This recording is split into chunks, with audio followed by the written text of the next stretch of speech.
Her favorite high school memory is during a lacrosse tournament in Tennessee, a bear ate a hole in a teammate's backpack to get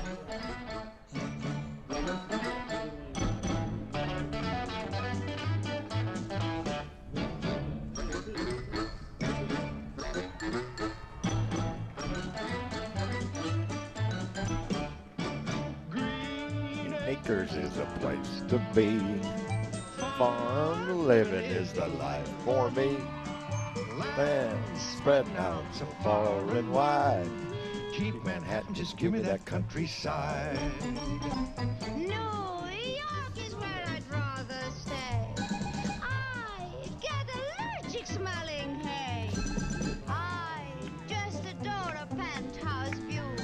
Darling, I love you, but give me Park Avenue. The chores. That's stars.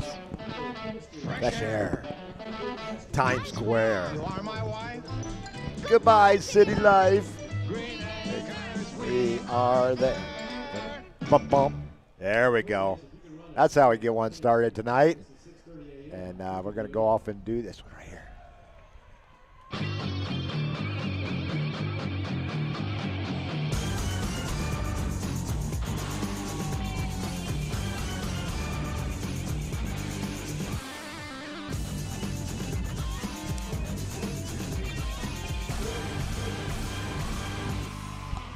Welcome to Bennett C. Russell Stadium. It's homecoming night here in the Panhandle. We're on the campus of Navarre High. Irish Bill here with Marty Wilson. What's going on? And the good-looking man over to our right. No, that's you, Bob. Seminole Bob. Bob will be on the camera to start tonight. Yeah, you. Yeah, you. But we got Navarre looking for their first W on the season. Escambia got their first one last week against crosstown rival Booker T. Washington, and a pretty impressive fashion, 22-3 last week on the season for Escambia. They lost in week one to West Florida, 18-13. Niceville in week 2, 27-6. Bay 28-14 in week 4. Mosley 46-15 in week 5, and then last week 22-3. The rest of the remaining schedule. Next week they'll be home to Pensacola, then at Catholic, at Pine Forest, and home to Tate to finish off their season. They come in, they're led by, trying to remember if he's a senior or junior. Billy Dunn, senior quarterback. He's a transfer in his second year at Escambia. Transferred from Pace after his sophomore season. And tall, strapping young lad on the season. He is 61 of 97, so about 63% on the season, 759 yards. He's thrown only 3 touchdowns and only 1 pick, so he does not turn the ball over much. On the ground, they're led by James Simpson, 63 carries, 366 yards, 3 touchdowns. Receiving core is a familiar name, but it's not that Caleb Downs. Their leading wide receiver with 30 receptions. They will go to him a lot, 432 yards. And a TD on the season. On defense, are led by Roseanne Jones, 33 tackles, 2 tackles for loss, 3 interceptions on the season. Andrian Battle, 30 tackles, 8.5 tackles for loss, 4.5 sacks, 2 quarterback hurries, and a blocked field goal. Their special teams, punter Clayton Sanders, 19 punts, a 40.9 average. Pretty solid there, Marty. Yes, it is. 2 inside the 20, and their kicking duties will be accomplished by Riley Campbell. 13 kickoffs on the season, 2 touchbacks. He's yet to attempt a field goal, and he's 6 of 7 on extra points on the season. What are we looking for tonight, Marty? You know, it is homecoming night, and it's one of the best nights weather-wise that we've had all season. Yeah, the atmosphere is incredible already. The skies are clear. We got a beautiful moon out. And some really good athletes on both sides of the field. Escambia runs a typical West Coast offense. Like Bob Grant mentioned earlier, a lot of dinks and dunks. So it'll be the short passing game to get the ball into the athlete's hands so they can make plays.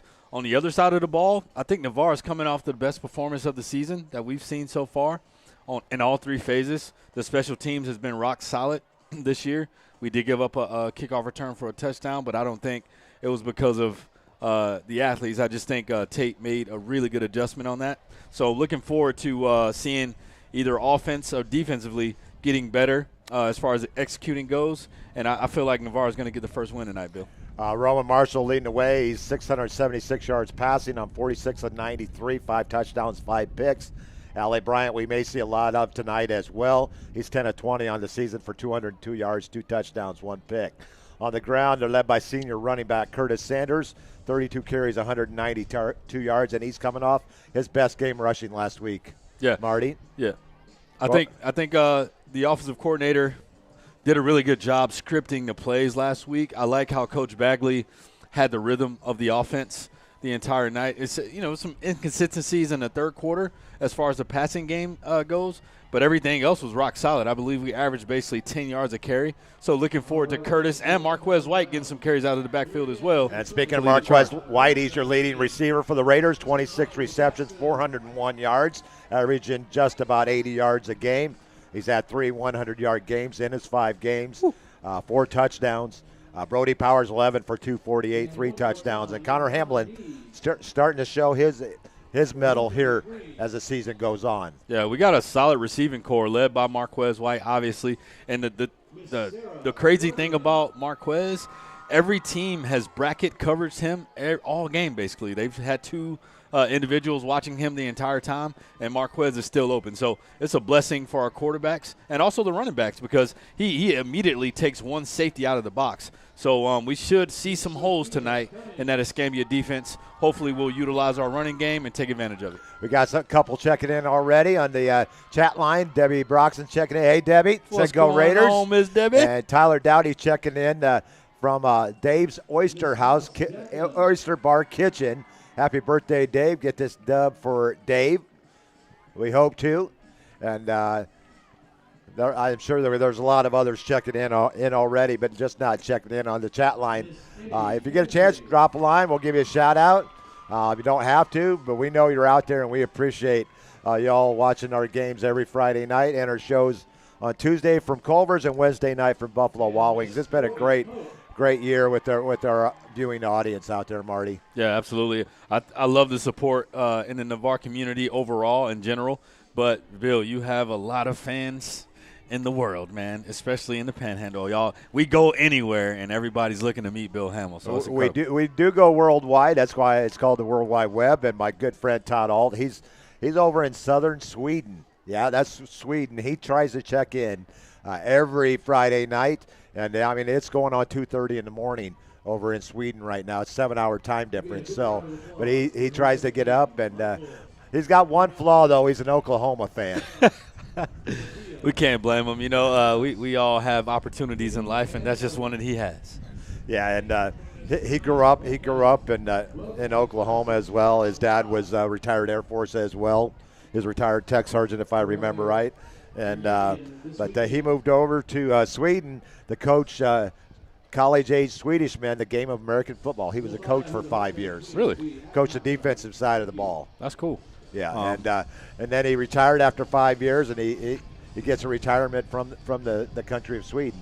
Married a local, and they've been living over there for about 19 years now. Who knows, Bill? We might have to take a trip out to Sweden. I want to get to Sweden sometime. Yeah, I know we got to go to Ireland together. For sure. Oh, most definitely. My brother-in-law is over there right now playing in the Hickory Worldwide golf tournament. He had his first round today. He said they were feeling the effects of Hurricane Amy, so the winds were really strong, and it was in the 50 degrees range. So he said it was a cool day, but they're used to that over there this time of year. Yeah. But let's go back to the Raiders. The return team, you'll look at Marquez White, Brody Powers. Great job on special teams. With junior Jack Byer doing all the kicks, and Jacob Bishop, what a year he's having, punting. And we got to meet the Raiders' new long snapper, Tyler Pitch. They all came on the show Wednesday night over at Buffalo Wild Wings, so we're anxious to watch that young man grow. He's only a junior, so him and Jack will be back another year after this season. Yeah, looking forward to him. We were able to communicate with him offline, you and I both. He's very passionate about that position specifically, and he sees a bright future for himself in the collegiate levels. So hopefully he'll link up with young Brady Hamill, get some good coaching out here so he can develop his not only his style with long snapping, but just the consistency that he's going to need to get the limelight, to get the shine that he will next year, because he obviously will with Jack Byer kicking for him. Most definitely. And before we move on, we got to thank Damon Wright for that incredible chicken again tonight. Oh, yeah. Oh, my gosh. My belly is full. I'm ready to go. I don't know about you. Yeah, I know. I feel good. Like I mentioned earlier, Bill, you and I work out a lot. So being able to get some protein in the system before the game, it definitely sits well on the stomach. Most definitely. Now let's talk about our defense. They showed up and showed out last week, led by senior Chase Moses, 16 tackles. Jacob Bishop does double duty, not only punts in his off time, he plays a little bit of defense as well. 14 tackles last week in the game. Bryce Wheeler is solid, 12 tackles. Jaden Jones, leading tackler on the Raiders team. He had 11. Landon Johns, what a game he had last week. He scored a fumble return for a touchdown. Brady Thiessen pitched in 11 tackles as well. And Rowan Strong with double digits with 10. I mean, what a performance last night for the Raiders front seven. Yeah, the defense was really, really good. Honestly, we gave up one touchdown on special teams, so the numbers are kind of skewed, from their performance. There was a lot of carries for Tate. We didn't give up 52 carries. We didn't give up a whole lot as far as yards per carry. I mean, we gave up like 2 or 3 big runs, but overall, we were pretty solid in the running game. So 274 on 52 carries. That's about 5.2 yards per carry. Yeah. So, I mean, overall, I think it was about 3.5 to 4 yards a carry. Like I said, we just gave up a few big runs. I think overall the defense looked good. I liked our combination of Chase Moses and Jacob Bishop out there as safeties. Those two come up really, really well in the running game. I think we need to continue to have them out there together at the same time. Jaden Jones leading the way with 51 tackles on the season. Bryce Wheeler with 43. Jacob Bishop with 43. 34 each for Matthew Lee. And Matthew Lee played a big game last week as well. He did. Matthew, I like his personality a lot. He's very fiery and passionate. You can tell him and Bryce Wheeler, they're in the same class. They have a really good relationship. Their connection on the inside is awesome. I love to see them work together. Zeke Burgess and Braden Thiessen come in with 31 tackles apiece, but Burgess leading the team with 4 interceptions, and he had a deuce last week. Bill, I don't know why these quarterbacks are still throwing at him. He's been doing that since his freshman year at Gulf Breeze. Yeah, like we mentioned last week, his coverage was textbook. He was sitting on the hip pocket of the receiver that he was covering the entire night, and it was what's number 7's name again for Tate? The wide receiver? Elijah West. Elijah West, yeah. He's incredible. He had a really good game against us last year, and we had Zeke following him all night, and he shut that young man down. Pretty much, as they limited Tate. Not much of a passing team when they lost their starting quarterback, Miles De La Rosa, a couple games ago. He's out for the rest of the season, unfortunately, but Tanner Clark doing a great job running that offense for Tate. No, he did good. So, I mean, Elijah West is not the only receiver that Zeke is frustrated this season. He's so fit. We mentioned it last week, Bill. He has a great combination of size, athleticism, and strength. Once he gets his hands on anybody at the point of attack, even at the line when he's jamming these receivers, is very frustrating. And Elijah West was he was mad. It was a couple of times on our sideline last week where he was arguing with the coaching staff, but it's mainly because Zeke was shutting him down. Most definitely. We got Luann Cossey checking in, said go Raiders. Debbie checking back in. Tim Keene, he says go Raiders, and I'm not going to say that other part because I won't. Yeah, we can't do that. We can't do that. Nope. This is Raider night, and we're not talking Vegas Raiders. We're talking Navarre Raiders. Well, it's homecoming night. Let's hit the scoreboard before we get to your next subject matter there, Marty. Yes, sir. Childs trailing Florida High in the second quarter, 17-7. Gadsden County over Lincoln, 21-14. Taylor County all over McClay, 28-0. Scylla Christian over Calhoun County, Georgia, 28-0. Pace with the early lead in the second quarter on Madison County, 7-6. And I think that might be all the scores that we have so far because those are East. And Niceville underway. They score first at home against Godby, 7-0 in the first quarter. Bluntstown up on Sneeze, 8-0. And Graceville up on Vernon, 8-0 as well early on in those contests. I'll tell you what, I will never pick against Taylor County again. They are – what a time for them to move from a higher classification down to rural this year, because we got 2 really good rural teams in the Panhandle and Big Bend region with Bluntstown and Taylor County. Both of those teams could end up going deep in the rural. They have to go through Madison County, as they do every year, and Hawthorne, another strong team in the rural. But Taylor County looking solid here. On 2 undefeated teams going tonight, and they're having no problem with McClay early on. Yeah, it's really good to see our local teams dominating in the fashion that they are.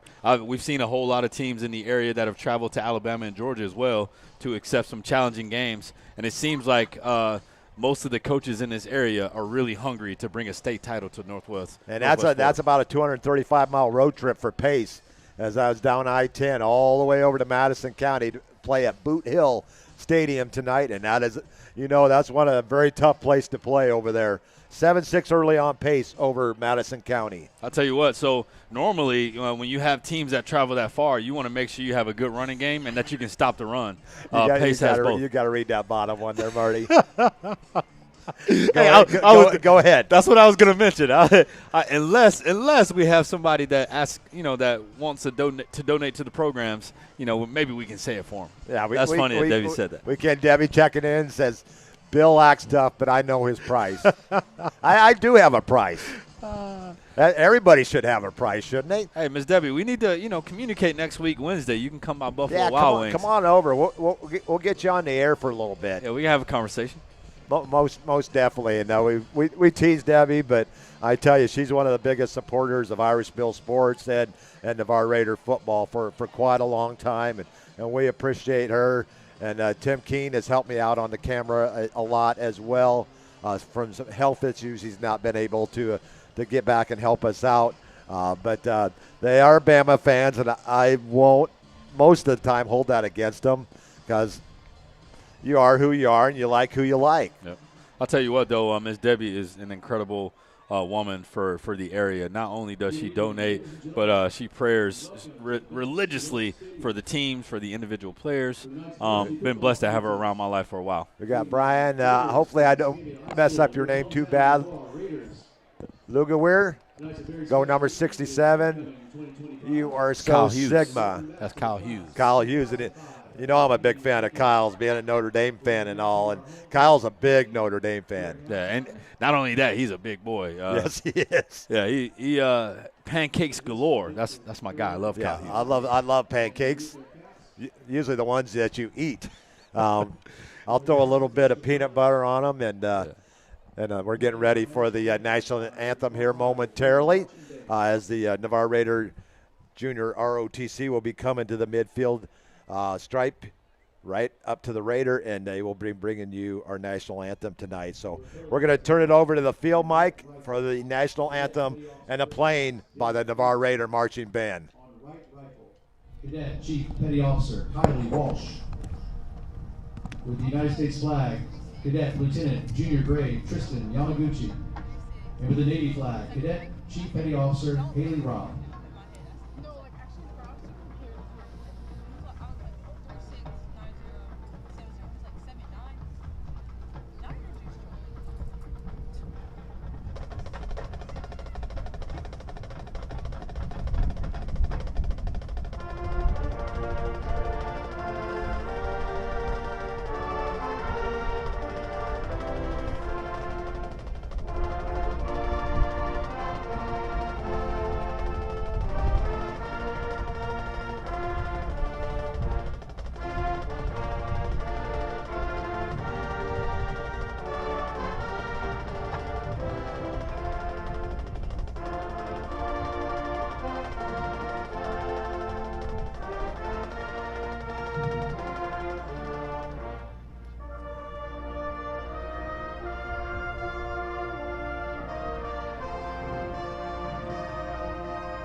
Another fine job by the Navarre Raider Marching Band. The ROTC at the midfield stripe will be departing the field here momentarily.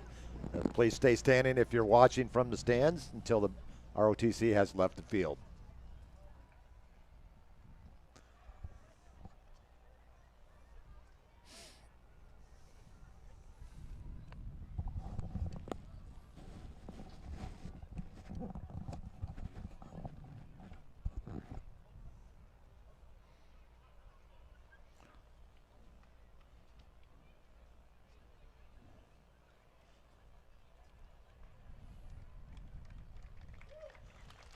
And we're about 9 minutes from kickoff here at Bennett C. Russell Stadium on this one of the most gorgeous nights of the year here in the Panhandle. This is a special opportunity.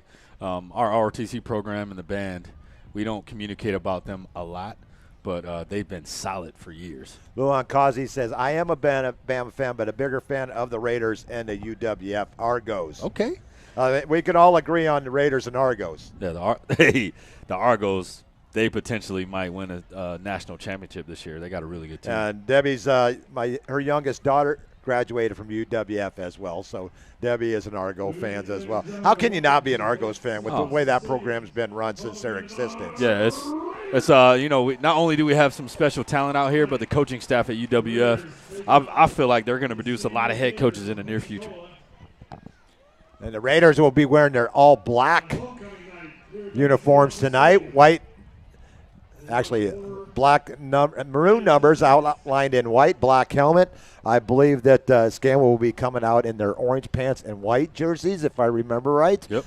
What they came out earlier. And Coach Mike Bennett, he's been a fixture in the Panhandle for quite a long time. He's coached a lot of strong teams over the years here in the Panhandle, and we'll see what he brings over here to Bennett C. Russell Stadium tonight. I met him first a long time. I think it was back in 2008 or 2009 when he was still the head coach over at Pensacola High. And that was a team that knocked off a Raider team that had guys like the names of Jordan Leggett and Johnny Robinson and players like that. And he's been a fixture in the Panhandle for quite a long time. We appreciate all that he does for high school football here in the Panhandle of Florida. Well, speaking of good coaching and the orange and white, I wanted to give a shout-out real quick to Coach Cavell Connor for UWF. He's a defensive coordinator. Okay. He does a really good job with communicating not only with the coaching staff in the area, but also working with us, Bill. We're going to have a lot of unofficial visits and official visits to UWF because of Coach Cavell. We appreciate what you're doing for the community, sir. Most definitely. And he played at Clemson as well. Argos playing their first game in Oklahoma tomorrow. Yeah. So I'm sure they're already up there getting ready for that game against, I think it's Northeastern State. Yeah. And Oklahoma loves their football up there as well. A lot of junior colleges up there in Oklahoma and Arkansas. And they feed Oklahoma and OK State as well. Most definitely.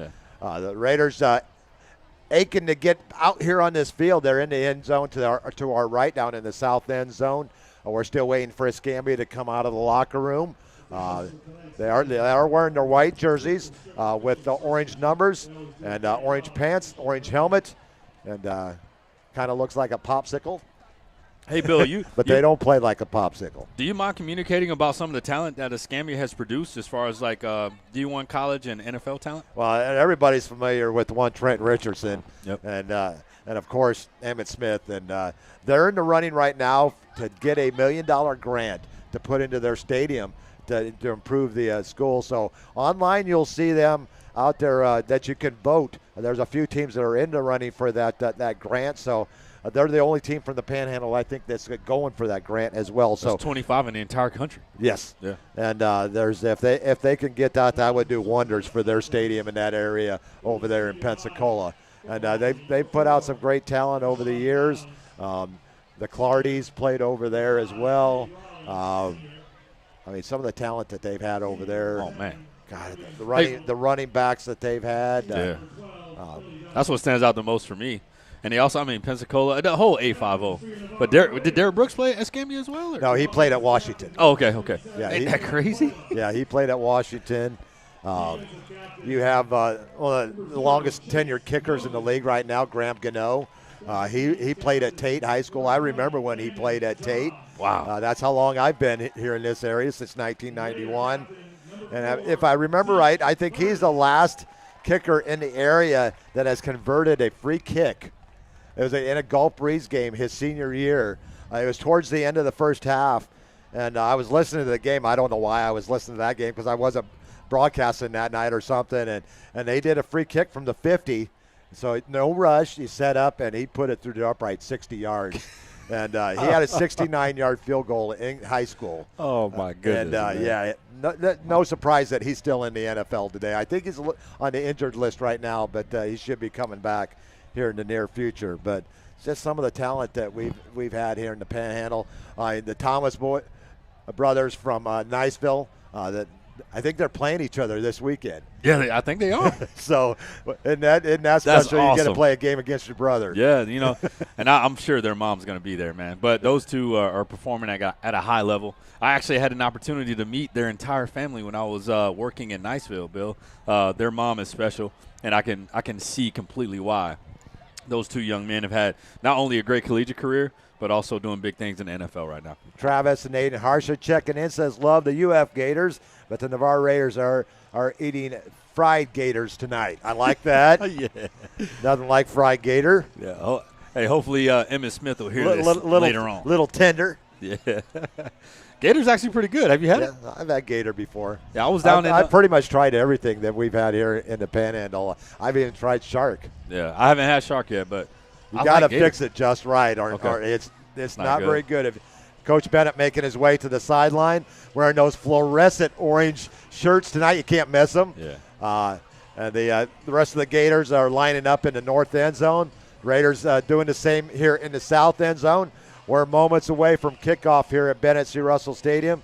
And let's thank our sponsors, because without them, we couldn't bring you these games every week. Navarre Quarterback Club, Express Employment, Culver's, University Lending Group, Hustle Hard USA, Navarre Fitness, and, of course, Buffalo Wild Wings. Great sponsors. We're blessed. Most definitely. Todd Alt checking in from Sweden.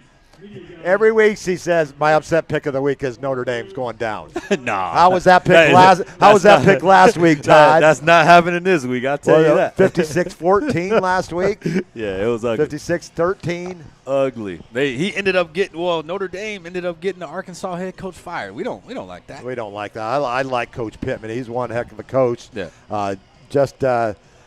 They lost a couple tough games early, and Notre Dame just and when you're spending a lot of money on coaches and NIL, so I mean they have a great collective in Arkansas. That they do. Obviously, in the South, there's a decent amount of money that goes around, so they have high expectations. I love Coach Pittman as well. He was the O-line coach for Georgia for many years. Oh, one heck of a coach. Oh man, our offensive line, we were putting at least 2 in the league every single year, and it was, strong part because of his coaching. So. I felt bad for him, but at the same time, everything happens for good reason, and Notre Dame is trending up, man. Marcus Freeman not only has that university playing at a high level, but they're also recruiting at a high level. I'm gonna throw another Niceville running back name out there. You'll remember this guy from a few, Roy Finch. Oh yeah. He played at Niceville his senior year. Yes, he did. He went on to play college ball. Had a great college career. That kid was fast as lightning. I got to see here in '91 when Danny Werfel was a senior at Fort Walton Beach High School. Oh, I heard he torched. And since Navarre didn't have a school then, my wife and I were looking for a team to follow. Okay. So we followed Fort Walton Beach. Good that year because they went 15-0 and won the state title against St. Thomas Aquinas rather easily. A game they got down 14-0, then ended up winning like 37-21.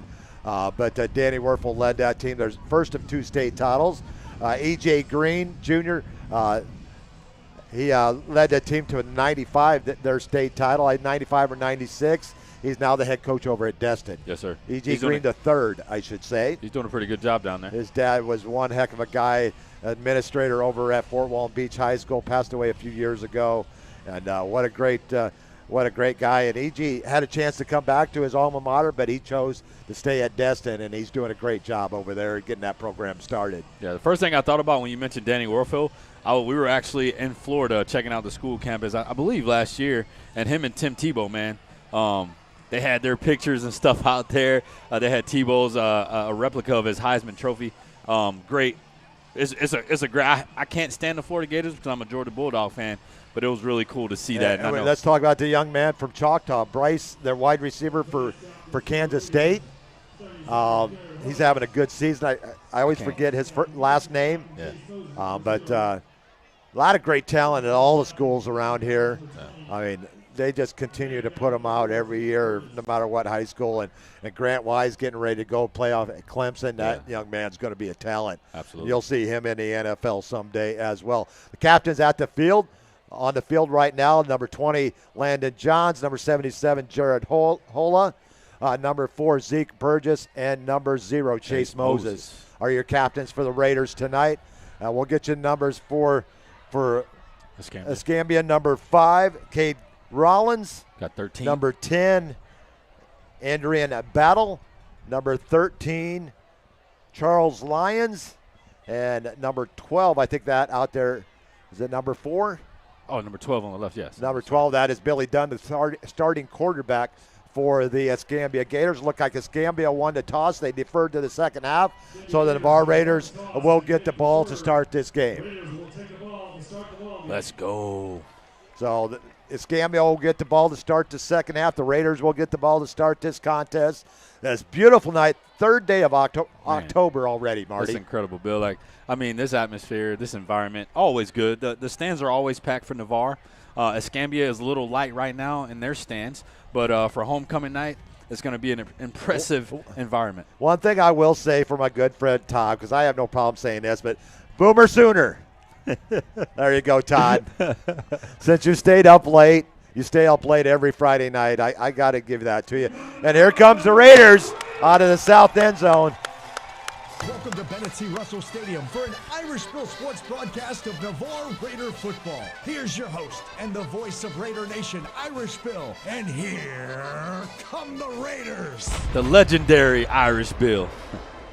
And here come the Gators out of the north end zone, wearing their white jerseys with orange numbers and orange pants and their orange helmet with a Gator on the side. Raiders in their all-black uniforms tonight. Maroon numbers outlined in white. Black helmets with the Raider on the side. Both bands are here in place. That only means we're ready for football, Marty. That's right. I believe that we're so close, speaking of the Navarre Raiders, of getting that first win. We probably should have had it the last 2 weeks, but I think the growth has been organic. Coach Bagley has instilled a lot of fight in these young men. There has been no quit whatsoever. That's what I would really like to see, Bill. To see a team that's 0-5 gain energy and excitement and passion every week, that's a sign, at the top that the coach is doing everything he can to inspire and motivate. Didn't seem like we had a lot of motivation early in the season, but last week those young men not only turned their frustration from the Milton game into some high-energy passion in regards to playing football, but I think it's going to turn into a win this week. Raiders averaging 19.2 on offense, giving up 40.4 on defense. The Escambia Gators averaging 14 points a game and giving up 24 on defense. So both teams have a tendency to give up some points and not score a whole lot, so that's reflective in their record. 1-4 Escambia against 0-5 Navarre. Burgess and Marquez White back deep for the Raiders. And doing the kicking duties tonight for Escambia, Riley Campbell. Yeah, we got a little change tonight. Typically, we would have Brody Powers and Marquez back deep. So, obviously, we made some adjustments. We're going to see how it works out. Most of the teams have been kicking the ball away from Marquez, but I doubt they want to kick it to Zeke. And Zeke, I mean, what a defensive game he's had. He's leading the Panhandle interceptions on the season with 4. And I don't know why anybody's throwing at that young man anymore. Hey, I think these coaches are trying to see, hey, if we can take advantage of Zeke, but they can't. That dude, Mr. G checking in from San Jose, California. Thanks, Mr. G. What's going on, Said, Mr. let's go Raiders. Let's go Raiders. But yes, Ezekiel Elliott might be top 10 athlete in the area. Bill, correct me if I'm wrong. I would put him right up there. I mean, nobody has more than 4 interceptions on the season than that young man. And this is a TV game, so it's going to be slow through some of the breaks. So, but we know that you're not watching the TV version.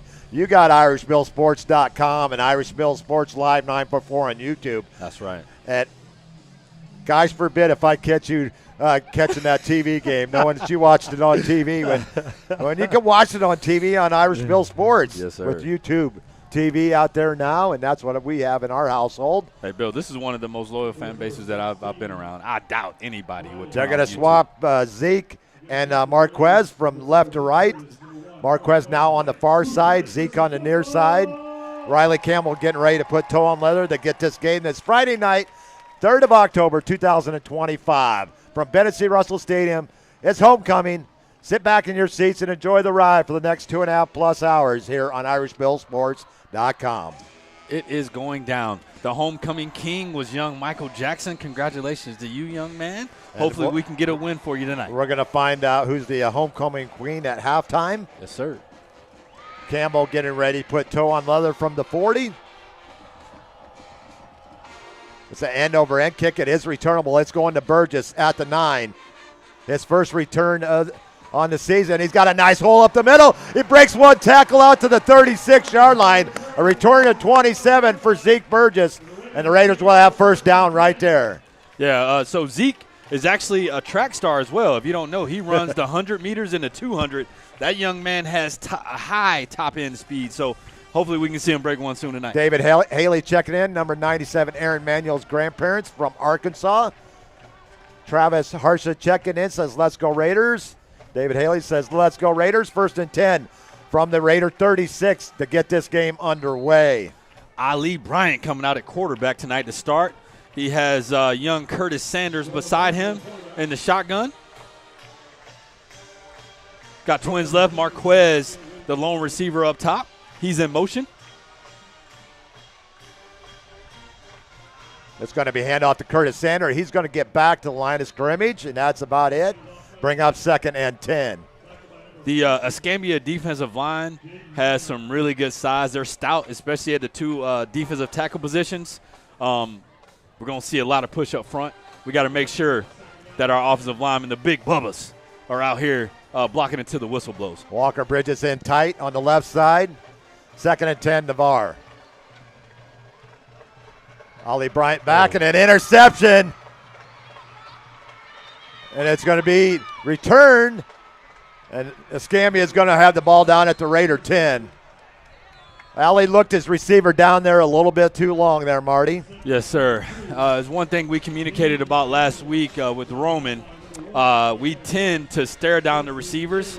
Our typically senior quarterbacks would have the instincts to look to the other side to make sure we can hold coverage to open up the receivers.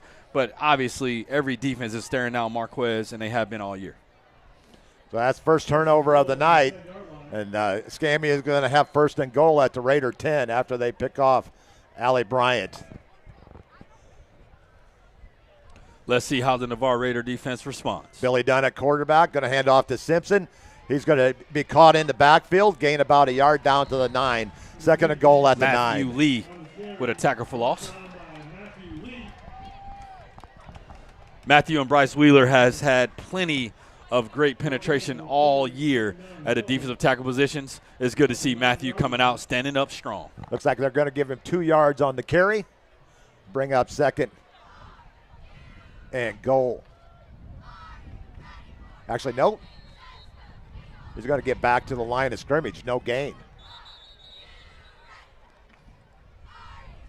I don't think that was a good spot. It seemed like Matthew Lee, because he tackled him as soon as he got in the backfield, so it should have been a tackle for loss. But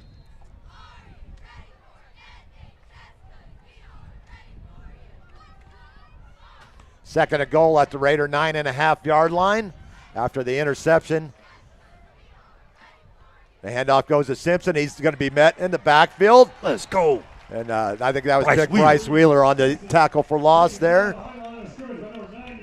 Let's go, Bryce. I can tell by the way he reacts.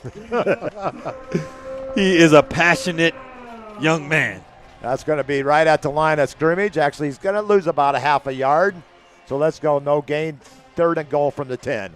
Bryce has been trouble for everybody this year. Nobody can block that young man. And Escambia is going to have a little bit more trouble because they're not as heavy up front as the other O-lines that we've seen in the past. Billy Dunn back to pass. He's looking for his, and it's dropped out of the backfield. And that's going to bring up 4th and goal. So the Raider defense makes a stand. And we're going to see Riley Campbell come out for his first field goal attempt on the year. Our punter, Jacob Bishop, was on the coverage. Great stand by the defense. The Escambia offense did not gain 1 yard. That's how you respond. That's how you have your offenses back.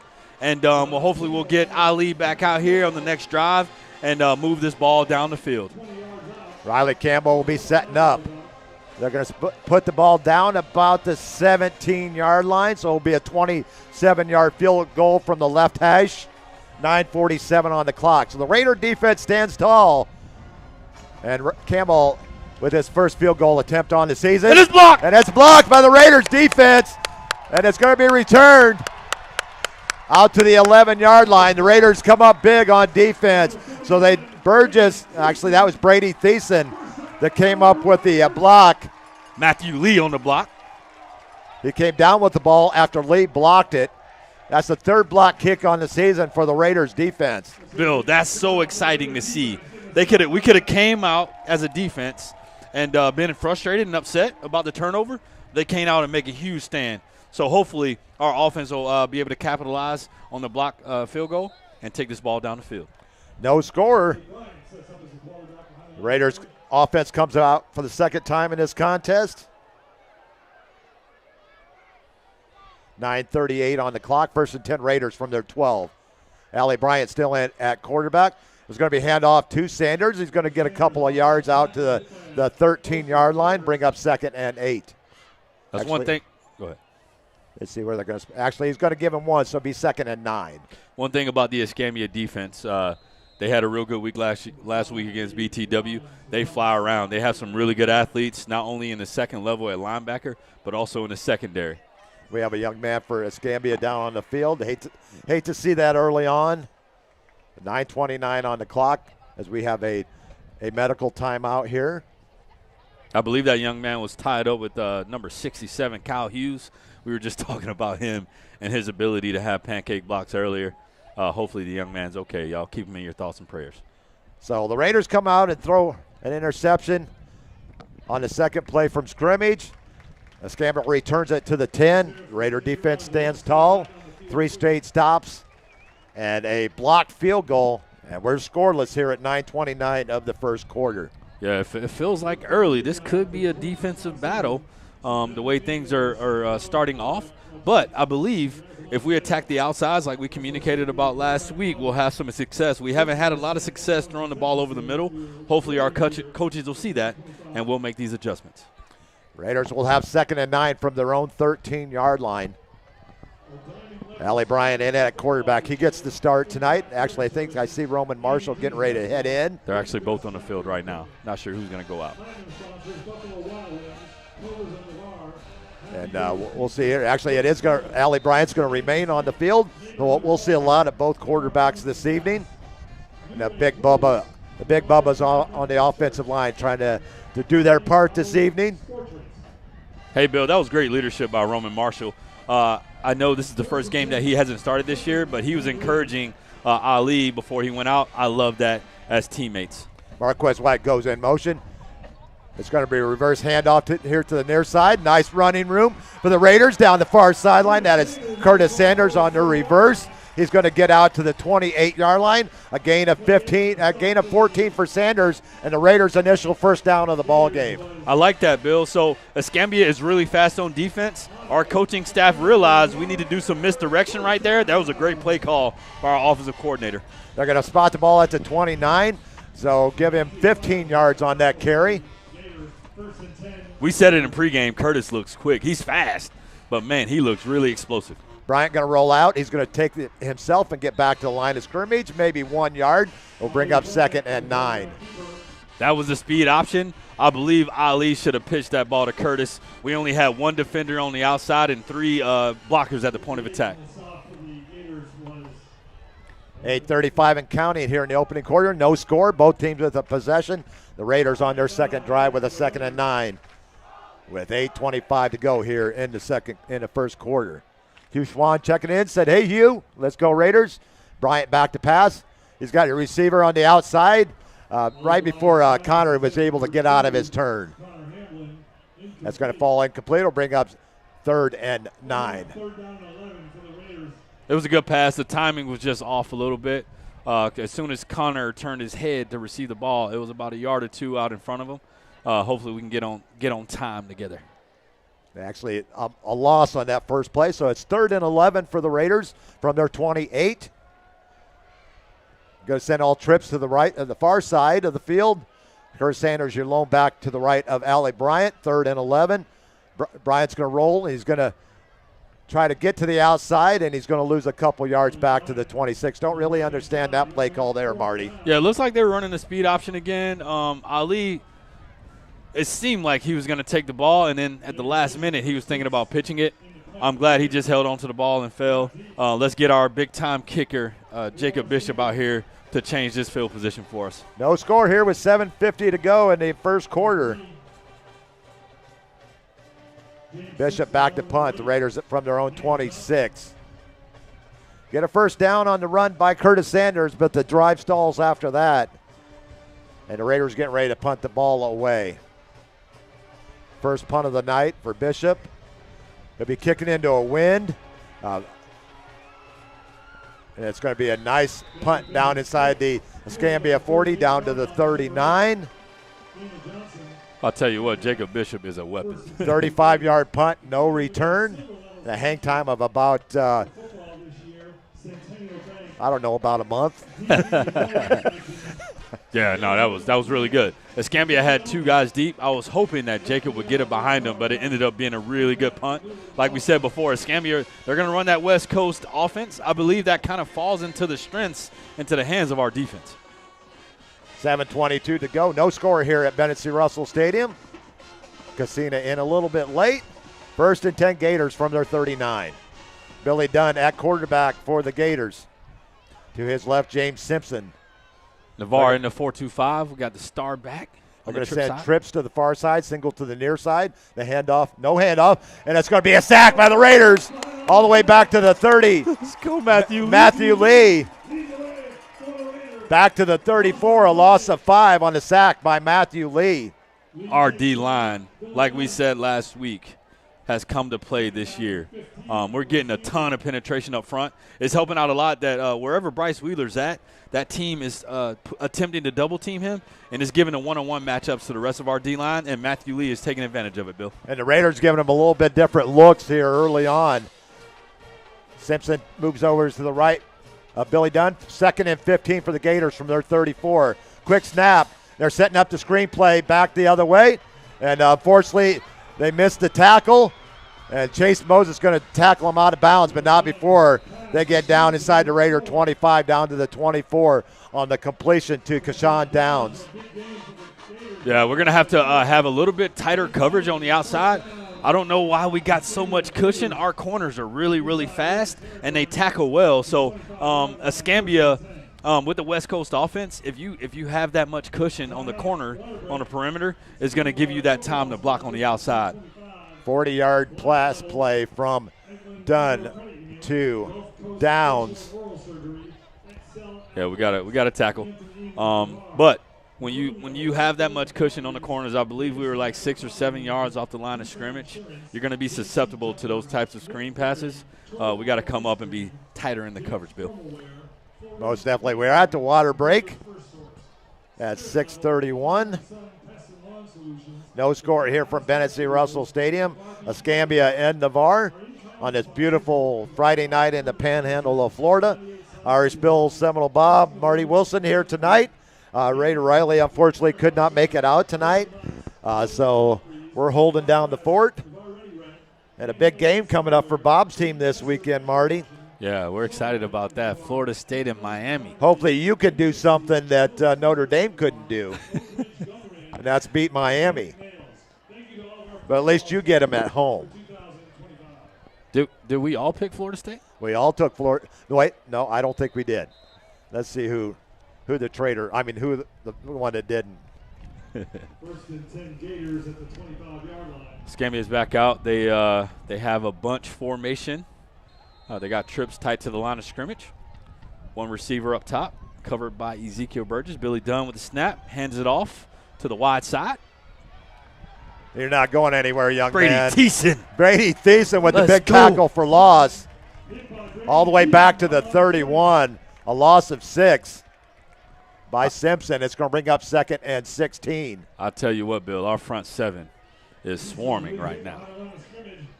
Loss of about 6 brings up 2nd down and 16. Yeah, this Escambia offensive line is having a lot of trouble with our D-line. They are penetrating their gaps really, really quickly, and it's opening up everything for the linebackers to scrape and go sideline to sideline, which they are doing. Great tackle, great play by Brady Thiessen. They're going to split the receivers, 2 on both sides. Simpson the back to the left of Billy Dunn, 2nd and 16. Darkwing Jr., what's going on? Brett goes in motion. He's going to be forced to the outside and met by a couple of Raiders out there, led by Zeke Burgess. Woo. And it's going to be a loss of 1 on the carry by James Simpson. Bill, I'll tell you what, this defense has come out inspired, motivated, and they are moving sideline to sideline really fast. I like the energy. I like the passion. We got to keep it up all game. 3rd and 17 for the Gators. Back to the Raider 33-yard line, actually spotted at the 32. Billy Dunn has 2 running backs in the backfield with him. Looks like they're going to be in max protection. They only got 3 receivers going out to run routes. Zeke Burgess on the coverage. Falls incomplete. Will bring up 4th and 17. Another pass deflection by Ezekiel Burgess. Chase Moses was in the area as well. Good coverage, good defense. Let's see what they do. I mean, they need 17 yards, but they're too close to punt the ball away, and they're too far to kick the ball. So I wouldn't be surprised that they keep the offense on the field, Marty. Yeah, they are. It looks like they're running the same formation that they did on that screen pass, Bill. So hopefully we won't give them too much cushion and make sure we shut down the screen pass if they happen to run that. 4th and 17 for the Gators at the Raider 32. Billy Dunn in the shotgun. We only got 3 linemen coming on the pressure, but we got penetration pressure. anyway. Bryce Wheeler. Pressure. It's going to be caught, and that's going to be Raiders take the ball over on downs. It's on a short completion. That was a really creative adjustment. So we only had 3 down linemen that came after the quarterback. They had Bryce Wheeler dropping coverage, and he was actually watching the quarterback doing that man quarterback spot. So that was really good. Raiders going to take the ball over at the 22. It's a gain of 10, but it's 7 yards short of a first down. That was Kyron Perry with the reception. And once again, the Raiders defense stands tall. Yeah, that's a really, really good sign for us. We're back deep. We're on the 21-yard line. Ali Bryant back out. Or actually, is that Roman? No, that's Ali.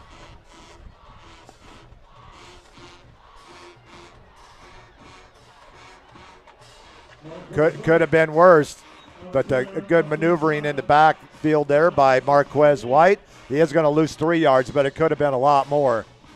Yeah, we did a receiver toss sweep. Marquez came in motion behind the quarterback. The only trouble with that, Bill, is the Escambia defense is really fast, so they swarm. Their 2 linebackers are quick, so I believe we're going to have to run directly straight at them and not do too much of sweeps and misdirection. More north and south instead of east and west. Absolutely. 2nd and 13 for the Raiders from their 19-yard line. Bryant back to pass. He's got plenty of time to throw the ball, and he tries to find Hamblin, but it falls incomplete, and it'll bring up 3rd and long. So I think we need to have Ali throw some short passes to get him in a rhythm, in a groove, kind of like in that Milton game when we first came out. I think the passes early on were a little bit too deep. We need to throw some a little bit shorter, get him some rhythm so he can get confidence and make some completions. The Big Bubba's doing their job protecting him. He's got plenty of time to throw. There's been no pressure on him at all. There's going to three receivers, 2 receivers set, tight end to the far side, single receiver Marquez White, one-on-one coverage here. And I might take a look at that one as this play develops. Tucker Williams in the game. Bryant back to pass. He gets rid of the ball quickly. That's pass. Oh, and it's let's going to go. be caught by Powers. Down the far sideline. 30, 25, inside the Raider 25 on a perfectly thrown ball by Ellie Bryant to Brody Powers. Let's go. And it's first down, Raiders. Young Brody Powers. Man, so we communicated with Brody a few weeks ago. Y'all, he's one of the best route runners in the area. In the slot, he gives people trouble. So since we have Marquez having a dynamic season, typically teams have been coming out to double team him, and Brody has been in one-on-one coverage.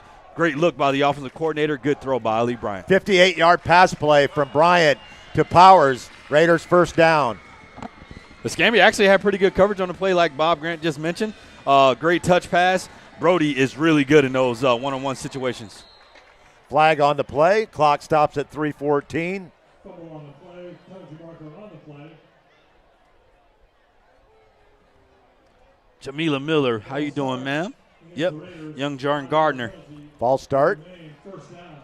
It'll be first and 15. 15 from about the First penalty of the ball game goes against the Raiders. 5-yard variety. Fortunate that we had that penalty. I believe we had a mishap on the snap. So first and 15 for Navarre from the Gator 27-yard line.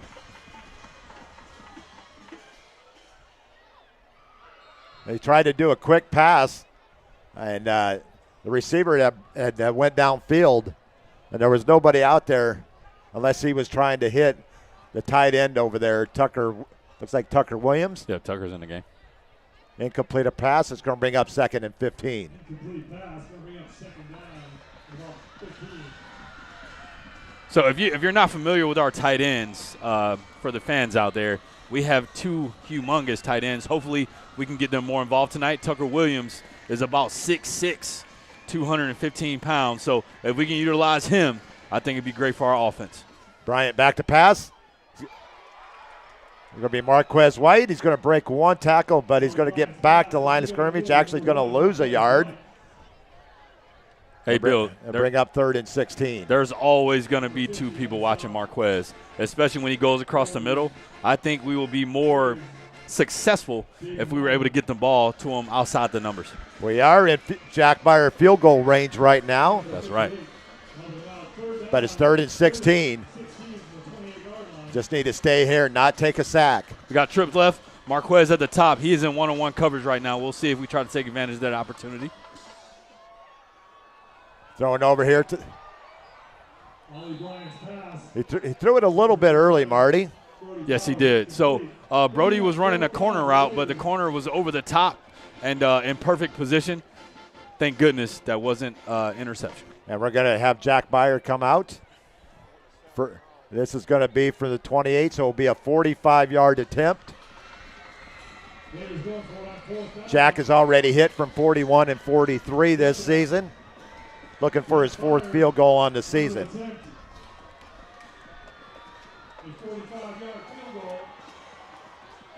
He's got plenty of leg.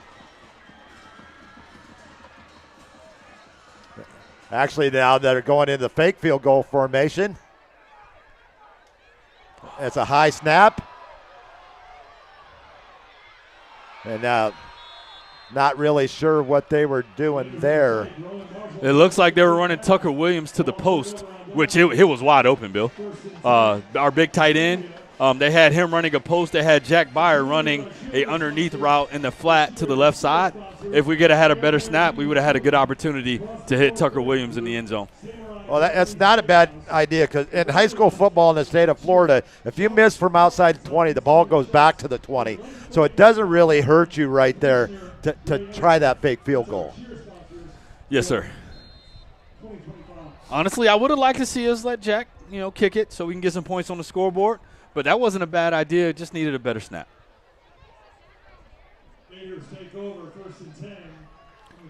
So all defense here by both teams. No score with 2:11 to go in the opening quarter. It's going to be done on a quick hit to the wide receiver on the far side.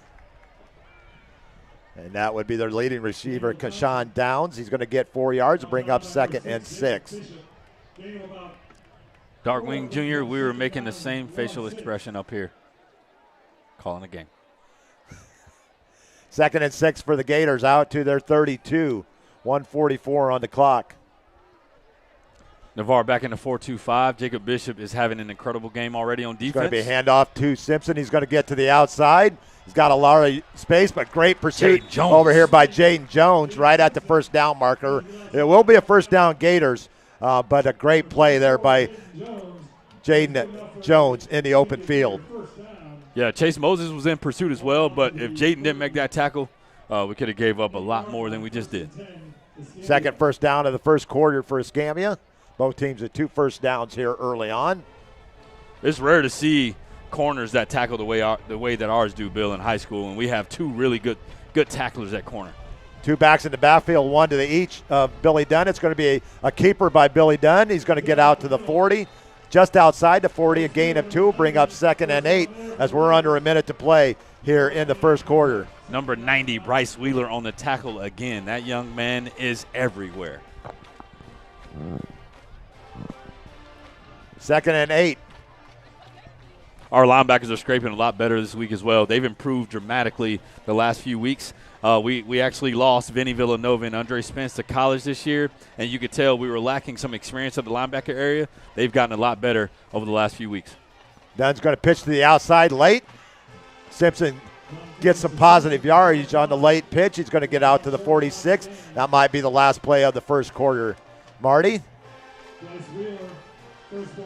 Bryce Wheeler on the tackle again. That's going to be a gain of 5. They'll bring up 3rd and 2 on the late pitch to James Simpson. And that will be the end of play. We're going to go hear from words from our sponsors. At the end of 1, all defense, no score here from Bennett C. Russell Stadium on IrishBillSports.com.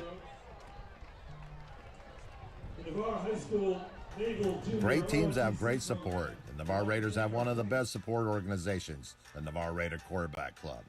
All the members see to it that the Raiders have all available necessities to keep the Raiders on track. Well, they're seeing to it that they are properly fed, have good transportation, are making sure that all Raider fans can hear all the exciting Navarre Raider football action. The Navarre Raider Quarterback Club is there to make it happen. Thanks, Navarre Raider Quarterback Club, for your support of your winning Navarre Raiders on IrishBillSports.com. A strong work ethic takes pride in a job well done. This is the kind of person you need. Express Employment Professionals can help because we understand what it takes to hire the right person. It takes real people, real interviews. We find good people, matching the right skills with the right jobs from the production floor to the front office. Express knows jobs. Get to know Express. Go to expresspros.com to find a location near you. Welcome back to Bennett C. Russell Stadium. Seminole Bob joining me in the booth here for the well, actually, we're not on the booth. We're on top of the press box. I was going to say, what booth? And we're not talking James Wilkes' booth either. Yeah. I want to give a big shout-out Even though he was on the balcony. That's true. That's what. I want to give a big shout-out to one of my best friends, Coach Kevin Craig. He's getting inducted into the Fort Walton Beach High School Hall of Fame tonight as Fort Walton, I think, host Wakulla. The War Eagles. Yes, the War Eagles, along with Randy Folsom, longtime band director. And, you know, in all the years of Fort Walton band, they've only had 3 band directors. Wow. That's incredible. And Miss Barbara Britt, cheerleader sponsor. When did Fort Walton Beach High School start? Was it in the 60s? 69. Okay. That's the year my sister graduated from Choctaw, and everybody in town in Fort Walton went to Choctaw. Fort Walton opened, and she had a choice, and she wanted to graduate at Choctaw. 3rd and 2 for the Gators from their 46-yard line as we get ready to start the second quarter. No score here at Bennett C. Russell Stadium. Billy Dunn at quarterback for the Gators. It's going to be a handoff to – actually, he's going to dive forward. I think he's a little bit short, Bob, maybe by the nose of a football, depending on the spot. Oh, they're going to mark it back. So that is going to be 4th down, a gain of 1. They didn't give him a very good spot there. No, I don't think so. I don't think he got the first down, but – in fact, they give him no gain on that. So that's going to be 4th and 2. And I know Referees Coach were Bennett. huddling. Coach Bennett doesn't really care for that spot very much, Doesn't look like it. and he's trying to get an explanation from the official, but he's not going to get one. You're short, Coach.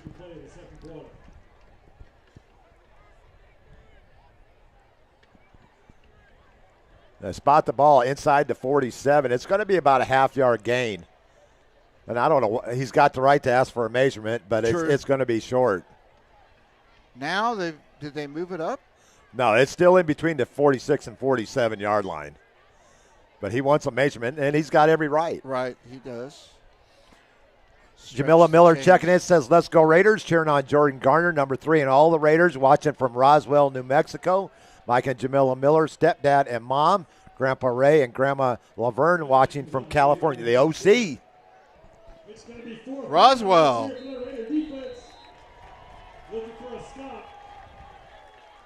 That's going to be timeout Navarre. As we just get underway here in the second quarter. No score. 8 seconds have run off, and we're going to have a fourth and about a yard. Right at a yard, Bob, here. This could be a big turn in the game and the momentum shift. Yeah, I mean, I think Mike Bennett has a beef. You know, for a play like that, the head linesman and the line judge have got to be running in, and they were really in no hurry. Now, I don't.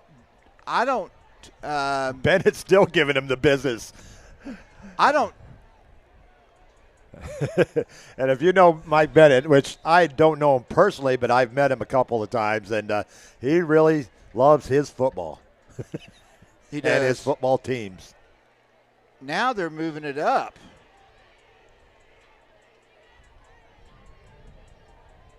And now it's still in between the 46 and 47. It's going to be about a yard short of the first down. Yeah.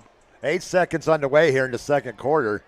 And the Gators will have a 4th and 1 from their side of the field at their own. It's in between the 46 and 47-yard line.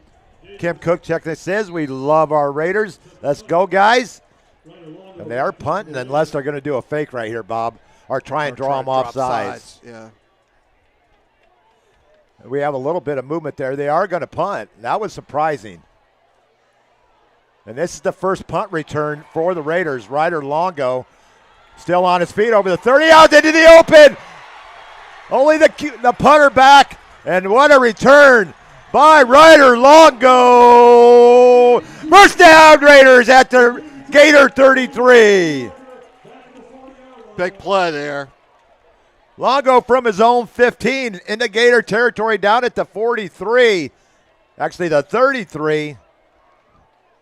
Simple, quick math here, Bob. 35 and 17. That's 52-yard punt return. And that is the first punt that has been returned by the Raiders. And it's been 6 games. It's going to be officially wiped out. By a penalty. By a penalty. A yellow hanky. At the 39. So, all for naught. Well, not all for naught. It's from the spot of where the penalty occurred, so the Raiders will get the ball at their 29. Darn. All that excitement for – they just took my excitement all the way right there, Bob. Sure did. It's still a 24-yard. And the Raiders' second penalty of the night. 1st and 10 Raiders from their 29. Just underway here in the second quarter. No score from Bennett C. Russell Stadium. White goes in motion from left to right. Delay. Delay a game against Navarre will bring up 1st and 15. You don't really want to get yourself behind the downs. No, behind the I mean, and chains. especially after a mark-off. I mean, you should have the play already in. Third penalty of the night. 1st and 15 for the Raiders from their 24. White goes in motion. Bryant back to pass. Ugh. And 2 Escambia players knocked heads there at the 40.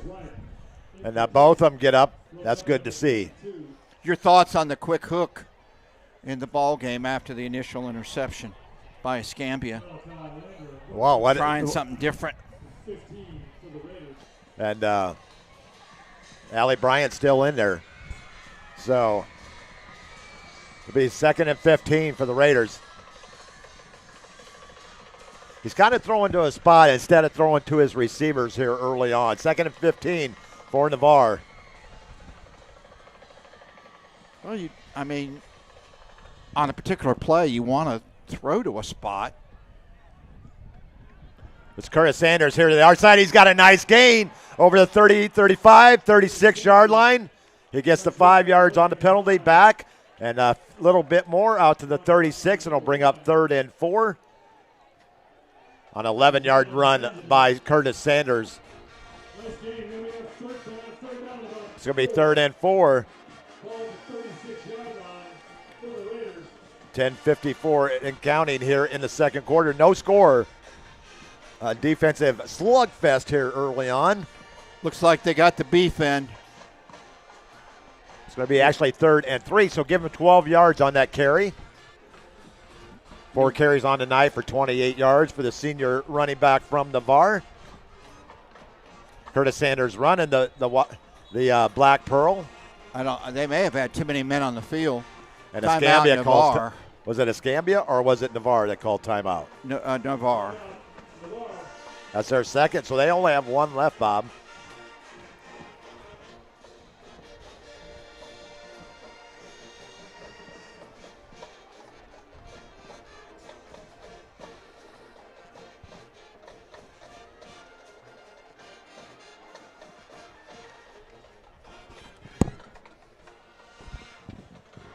The Raiders will have a 3rd and 3 when we come out of the timeout with 10:28 to go here in the first half. We are being live televised tonight by affiliate of Channel 3. Beautiful night here tonight, isn't it? Absolutely. It's beautiful because I'm sitting next to you. Aw. 76 degrees in the beautiful city of Navarre. You just make my heart shine. Oh, boy. It's going to be 3rd and 3 for the Raiders with 10:28 on the clock as we come from the timeout. Bet you it's a little warmer in Roswell, Georgia than it is in Navarre, Florida. Well, that's up in the Atlanta area. Oh, I thought it was Roswell, New Mexico. It was, but you said Roswell, Georgia. Oh, I'm sorry. No. Roswell, New Mexico. In stereo, yeah. It's a Black Pearl for the Raiders, 3rd and 3. Curtis Sanders in. And they pull Escambia off sides and a Raider first down. Mental error. That's the first penalty against Escambia. That's going to give Raiders our 3rd first down of the ball game. Cadence drew the defensive line off sides and gives the Raiders a first down out to the 41. Allie Bryant back in. 1st and 10 Raiders from their 41. It's going to be Sanders off left tackle right behind his offensive line, the Big Bubbas. It's a gain of 4 out to the 45, 2nd and 6. I like it. I mean, it makes play action so much better when you're semi-successful. Now it's 2nd and 6. So much you can do. I like it. I love it. I want some more of it. No joke. 2nd and 6 Navarre from their 45. It's going to be a handoff to Sanders. He's going to move across the 45 out to about the 47, close to the 48. Give him 3 more. And that's going to bring up. They need to get to the 49, so it's 3rd and 3. A gain of 3 for Sanders. And it'll bring up 3rd and 3 for Navarre from their own 47. Let's call it the 48-yard line.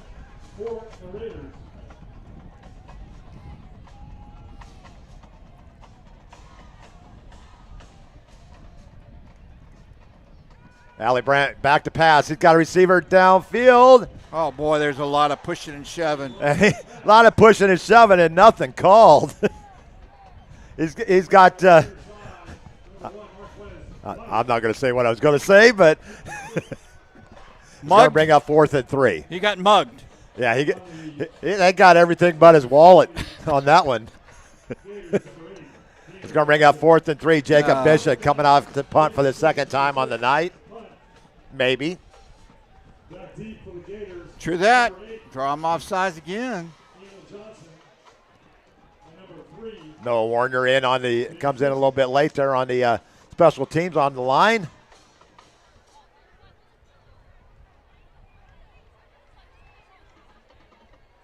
And Bishop with a high end-over-end punt. Whiz.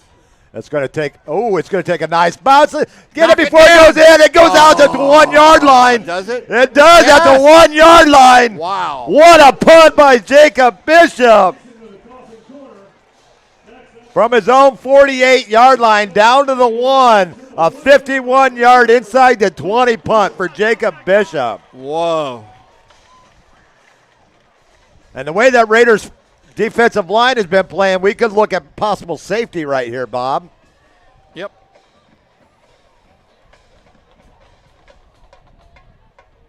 What a punt by Jacob Bishop. 51 yards out at the 1. Maybe the 2. Yeah, it looks like the 2 yard line. So 50 yards. Got to be careful here if you're Escambia. First and 10, Escambia from their own 2 yard line. Quarterback run, halfback run. No, they're throwing a pass. And Chase Moses was right there waiting for it, but it falls incomplete. It'll bring up 2nd and 10. Double tweet. That means a penalty. I think. Let's see what the penalty is. As the white hat is getting ready to come Holding tell us. in the end zone. Safety. If it's holding in the end zone, it's a safety.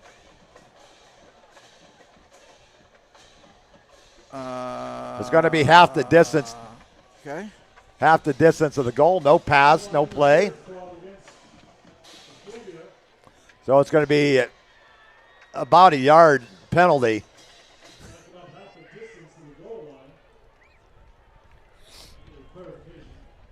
So it's going to be 1st and 11. They're going to move the ball from the 2 to the 1. And what was that penalty called there? Sideline interference. Okay. It's going to be second down. 2nd and 11. Second down and 10 from about the 1 yard line after the decline penalty. 9:01 on the clock here. Escambia can't get any further to their own end zone. Whose sideline interference was it? That's a good question. It's going to be 1st and about 10 and a half. Billy Dunn in his own end zone. Soft pass. And it's intercepted! Intercepted! Raiders touchdown! Jacob Bishop on the interception, and a Raiders score. I guess he took the back out of the backfield, Bill. I guess that was the play. Jacob Bishop with a 12-yard interception return for the score, and that's the second straight week that the defense has gotten on the board. And he's getting ready to break the cinder block here. He's winding up. Boom.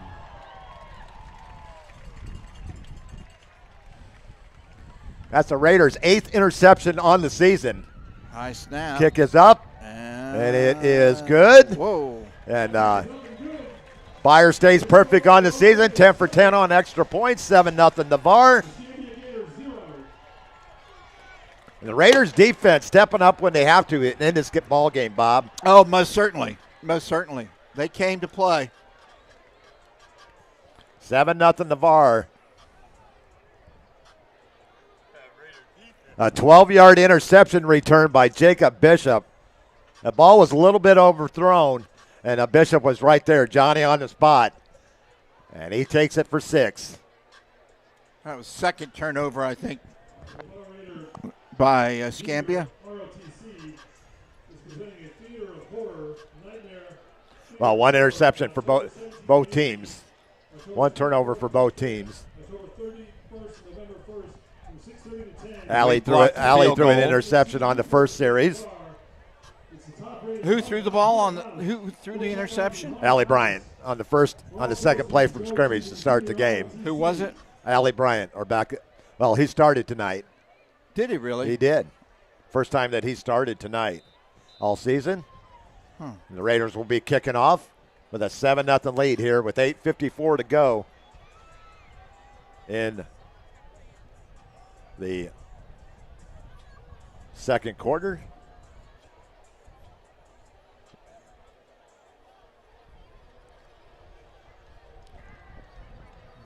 Tim Lawson checking in, says, Coach Lawson has that defense fired up. Coach Lawson is the son of Tim Lawson.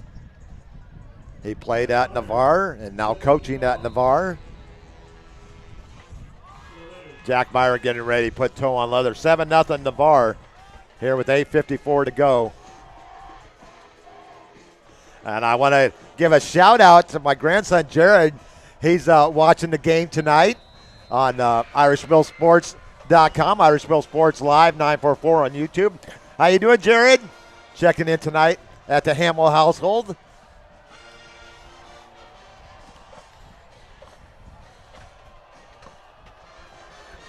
A little onside kick. Ball is on the ground. I think Escambia is going to come up with it. Onside kick attempt recovered by the Gators, number 21. He's good, bro. He loves doing those onside kicks. Remember, Escambia will get the ball to start the second half as they deferred the opening kickoff. The ball was fielded at the 38-yard line. An onside kick. The Raiders almost had that there, Bob. Yep. And it was the kicker, too. That was his ball there. Yeah, he did learn from one of the best onside kickers, and my son Brady. The handoff to Simpson. He's not going to get back to the line of scrimmage as he's tackled by a host of would-be Raiders. Matthew Lee on the initial hit. Brady Thiessen, Jaden Jones, and a cast of Raiders here on homecoming night. A gain of 1 for Simpson, 2nd and 9 for the Gators.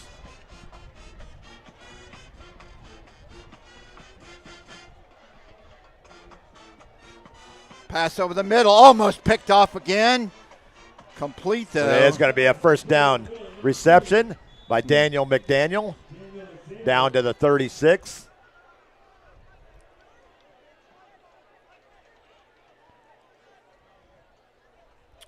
25-yard pass play to McDaniel.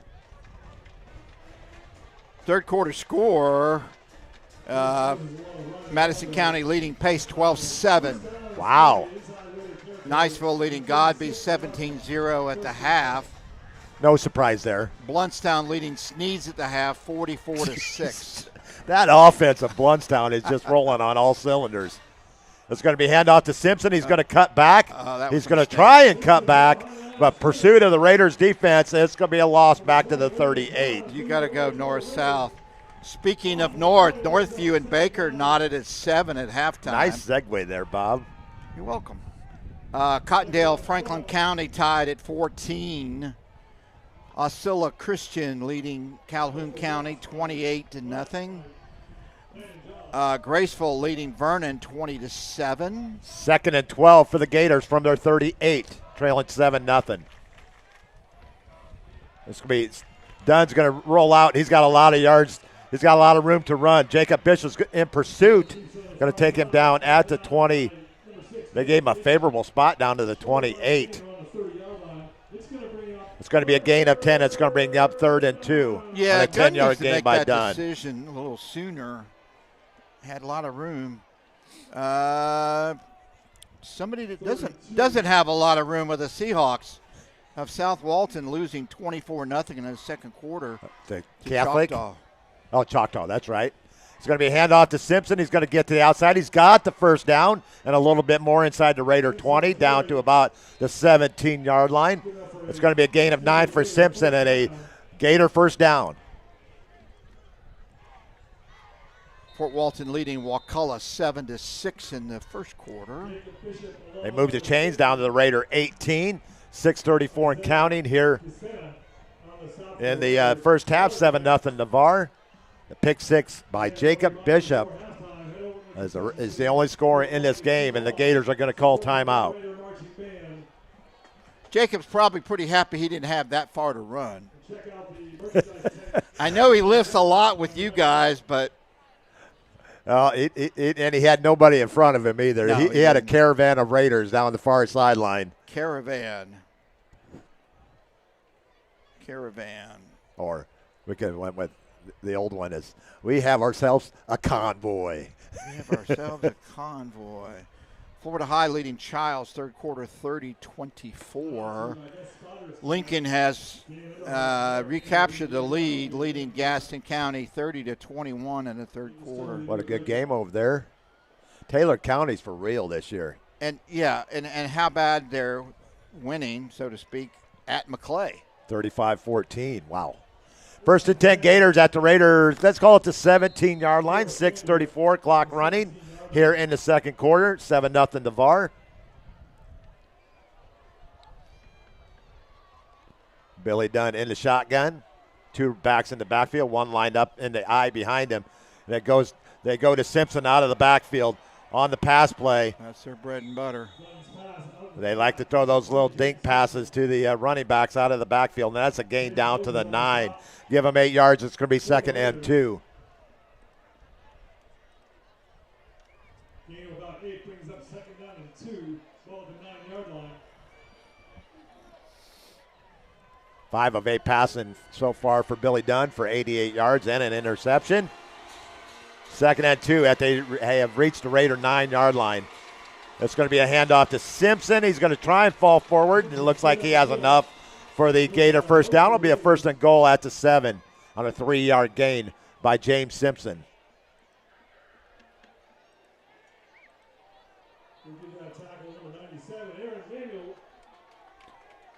Aaron Manuel on the tackle. The freshman with his 2nd tackle on the season.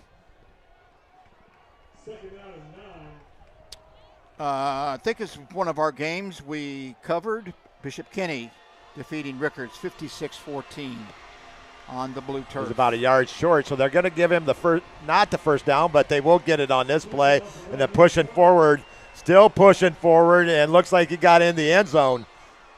James Simpson looked like they pushed him into the end zone, and they did. From 7 yards out, Simpson goes in and has cuts the lead to 7-6 at the 5:26 mark. Well, good job by Escambia responding. Dink and dunk. Wasn't anything fancy. Dink and Dunkin' Donuts. Escambia goes to the swinging gate. A 7-yard run by James Simpson at the 5:26 marks gets the Gators on the board. They're going for 2. Dunn's going to roll out. Way overthrown. Over the back of the end zone line. Incomplete on the 2-point conversion. The Raiders remain ahead 7-6. With 5:26 left in the first half, we score the Raiders 7. Escambia Gators 6. 2-point no good. 7-6 Navarre with 5:26 to go here in the first half. Bob? It's nice, you guys back and forth. I liked mixing it out here a little bit, and you guys both bring your special talent to the broadcast. Well, I'm not sure I could do the stats like you do, but either Marty or I could do play-by-play, and you could do the camera. There you go. But the producer wouldn't, go for it. So, and she's the boss. She's the one that matters. Number 4, Zeke Burgess. Burgess and White deep for the Raiders. 5:26 on the clock. 7-6 Navarre. For Escambia. Raiders getting ready to get the ball back and try and do something with it offensively. Looks like they have a hands unit in, too, up front. Riley Campbell getting ready for his second kickoff on the night.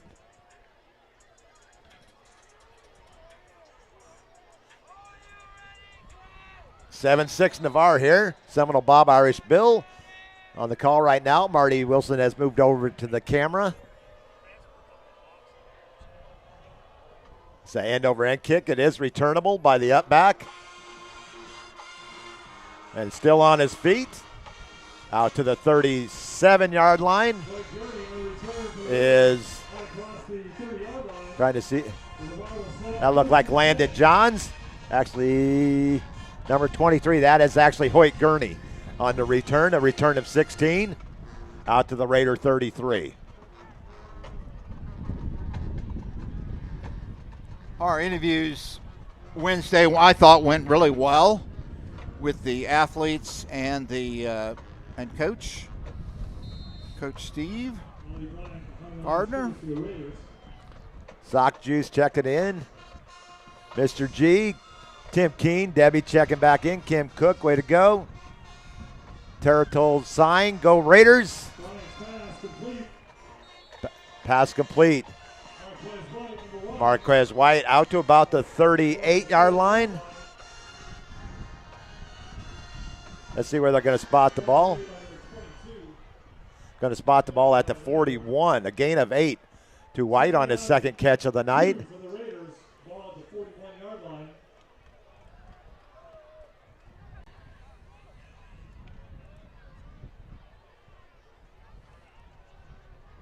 He's used a bunch of different receivers tonight. It's going to be handoff to center off left tackle. He says, come back here, young man.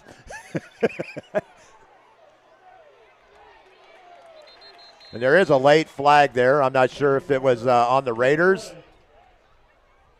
I think this one is going to be against Navarre, Bob. Could be. There's a late flag. Dead ball foul, unsportsmanlike. Against Escambia. That'll be a first down. That will be a first down. Dead ball foul, unsportsmanlike conduct. That was one heck of a tackle, though. Against the Escambia Gators. Yeah, one-handed, too. You notice that?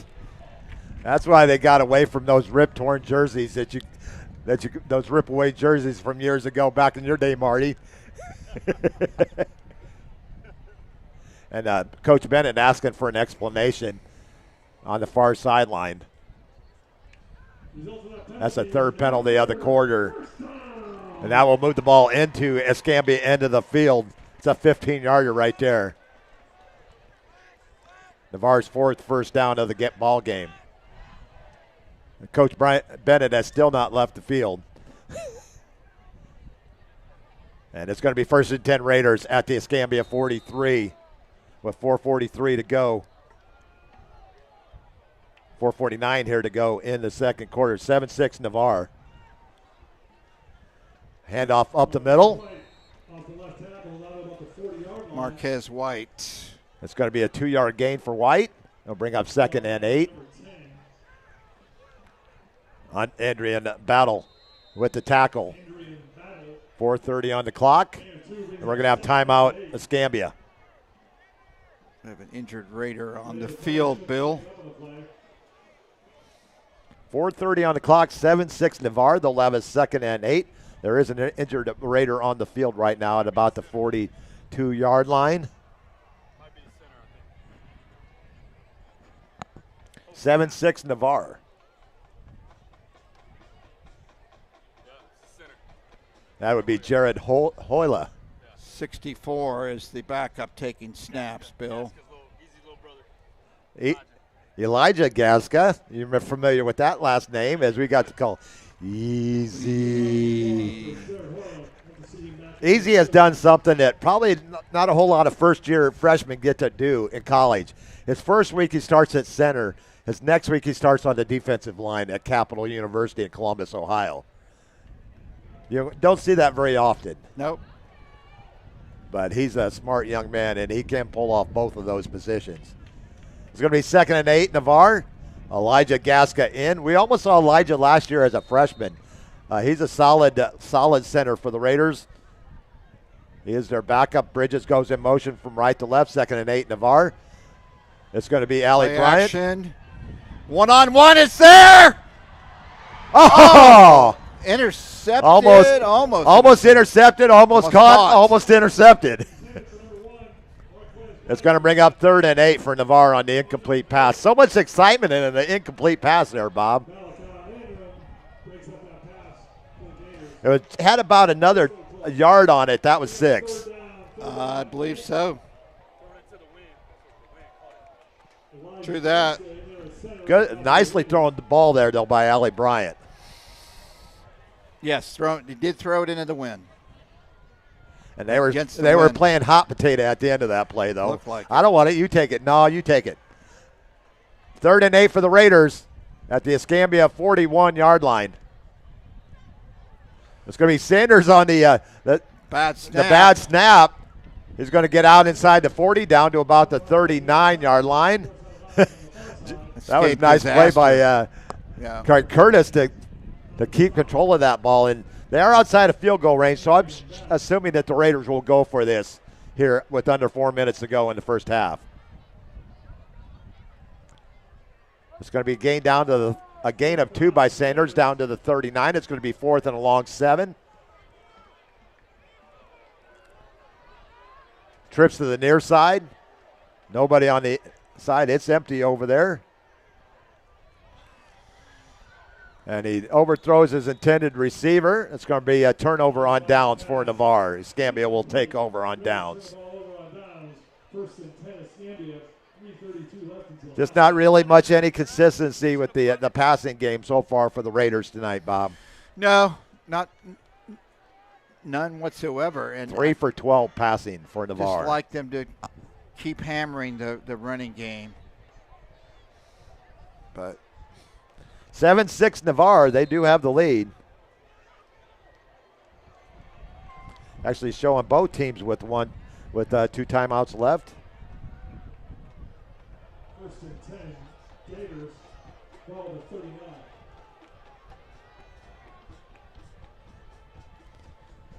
Gators back to pass a little dink Nice across play. the 40-yard line out to about the 46-yard line. That goes to Daniel McDaniel. A gain of 7 to McDaniel. 2nd and 3 Gators. Gain of about 7 brings up 2nd down and 3. His 2nd catch of the night. Billy Dunn, 6 of 9 passing for 95 yards. Like I said, trips to the far side, single to the near side. Simpson alone back into the backfield. Next to Billy Dunn. 3:09 and counting here in the first half. 7-6 Navarre. It's going to be a kick hitter across the middle. Ball's incomplete. His intended receiver was McDaniel. It's going to bring up 3rd and a long 3. Yeah, Raiders were in single coverage. Gunn sensed that, and he gunned it over the middle. A gun by Dunn. A gun by gun. Have gun will travel. They're going to stay in the same formation set there, Bob. Trips to the far side, single to the near side. Dunn in the shotgun with Simpson behind him to his right. 3rd and 3 for the Gators at their own 46 with 2:58 to go here in the opening half. That's a lateral. It's going to be Simpson First with the down. first down carry. Down in Raider territory, down to the 46. A gain of 8 for Simpson and a Gator first down. Their 6th first down of the first half. Moves the chains. Clock running at 2:44 in the first half. Gators come to the line quickly. They want to score here and get the ball back. Dunn back to pass. He's got a receiver across the middle, and He's down. McDaniel slides down, but not before he gets an 11-yard gain. Actually, they're going to spot it right at the 35. That's a 10-yard gain for McDaniel. His 3rd catch of the night. The Gators move the chain once again. I know they are respecting Escambia's speed, but they're laying off. I'd like to see more pressing on the receivers. Knock them off their route. 1st and 10 Gators at the Raider 35. Trips to the near side now, single to the far side as McDaniel goes in motion from left and right. Dunn back to pass. Bull He's rush. feeling pressure, and he's going to he's go down sacked. on the sack. And that was Bryce Wheeler. He's rolling dice. Wheeler with, let me verify here real quick. Timeout. Escambia. Wheeler with his 4th sack on the season. 1:53 on the clock.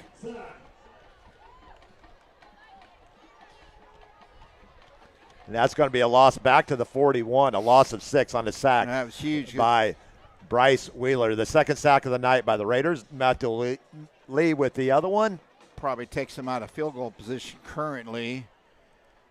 3rd quarter, Booker T. Washington leads Pensacola High at Blue Wahoo Stadium, 16-14. That would be cool to play over there. Oh, absolutely. Brady got to play there his freshman year at Shorter when they came down and played UWF. Halftime, Franklin County and Cottondale knotted at 14. We knew that was going to be a close game. Yep. 2nd and 16 for the Gators. 1:53 on the clock here. 7-6 Navarre. A defensive slugfest here in the first half on homecoming night for Navarre. Dunn in the shotgun. Simpson to his left. Trips to the far side. Simpson goes out. Well, there's holding right there. Not called.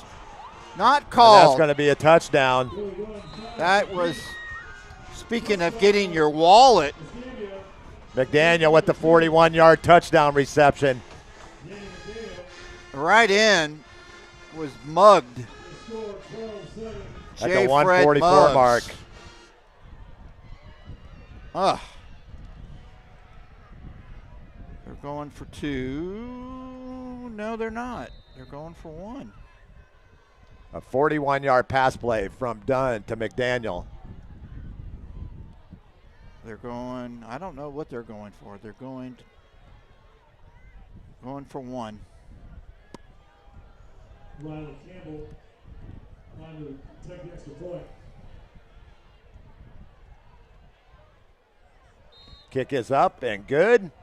13-7, Escambia takes their first lead on the ball game. Your score, Escambia Gators 13, Navarre Raiders 7.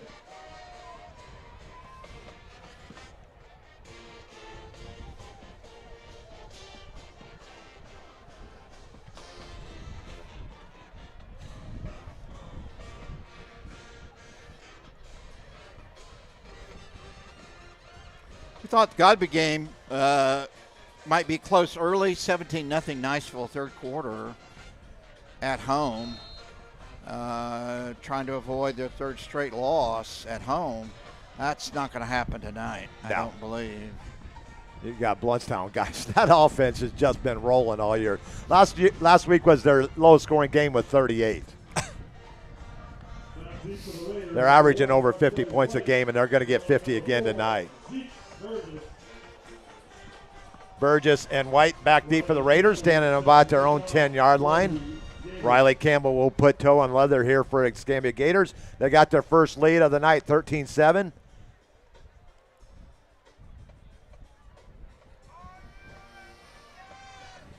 Brock WM checking us out. I love watching the high school as a middle schooler. Thanks, Brock, for checking in. Says, go Raiders. 13-7 Escambia.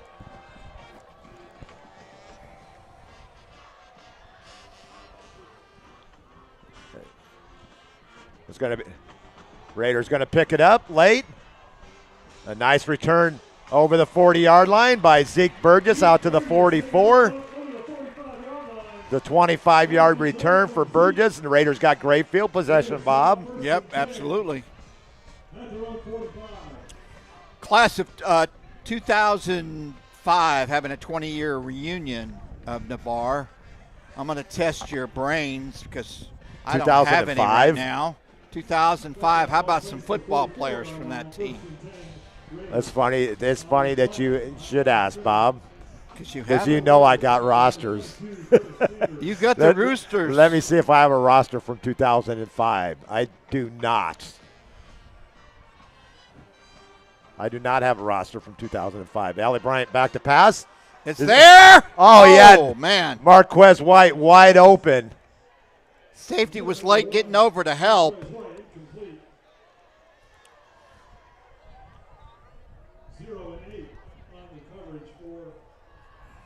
2005. That would have been Brandon Lawson's senior year because he graduated in 06, if I remember right.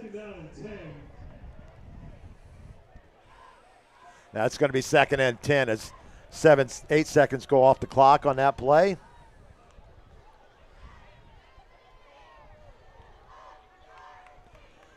Second and 10 for the Raiders from their 44. Same play, intercepted. Stepped out of bounds. Stepped out of bounds here at the 38.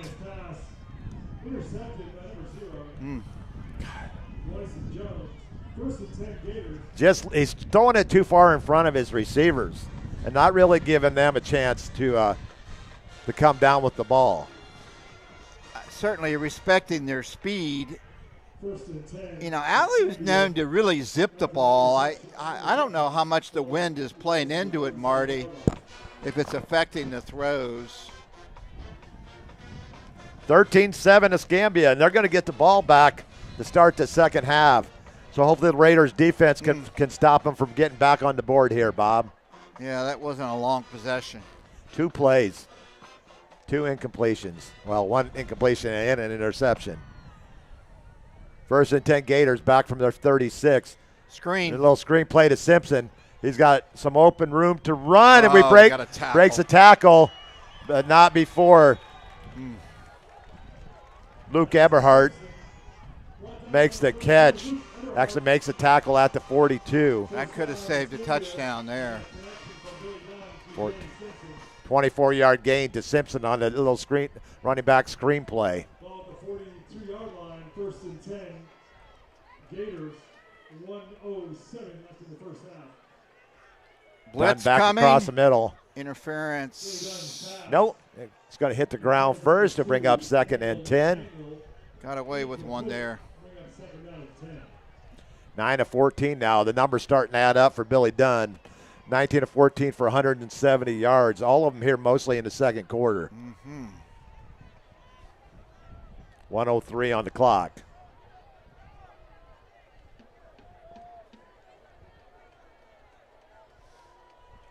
Escambia has 1 timeout left. Dunn back to pass.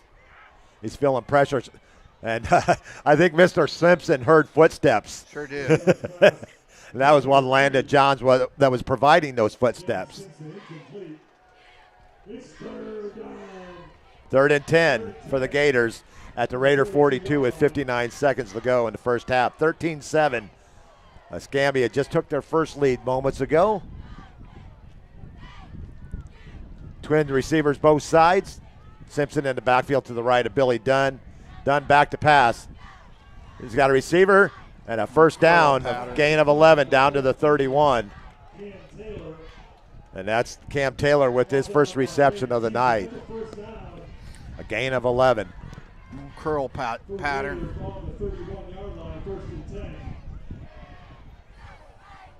Another first down for the Gators. Gosh, we're giving them so much cushion.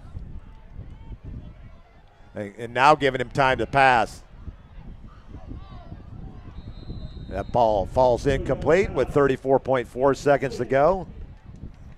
Raiders got away with one. Number 4 for Escambia was wide open. 10 of 17 for 181 yards. We're going to have a 2nd and 10 coming up here. Billy Dunn's got some good size. He looks like he's about 2'6", 6'2", 6'3" there, Bob. Easy. 2nd and 10 for the Gators. They're going to force Dunn out of the pocket. Nice catch. Nice catch by Downs after the 13-yard gain. Another first His down. 3rd catch of the night for 56 yards. Just kind of nickel and diming that Raider secondary right now. Escambia, ball at the 20-yard line.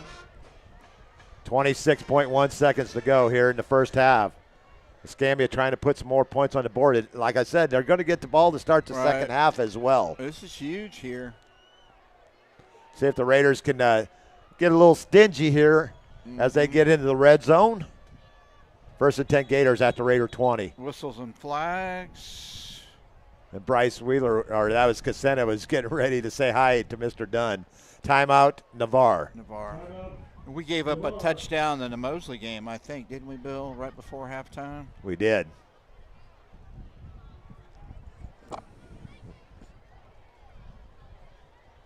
That's timeout, Navarre. 13-7 Escambia Gators. So you got the grandson for the weekend. We do. We got him over last night, and I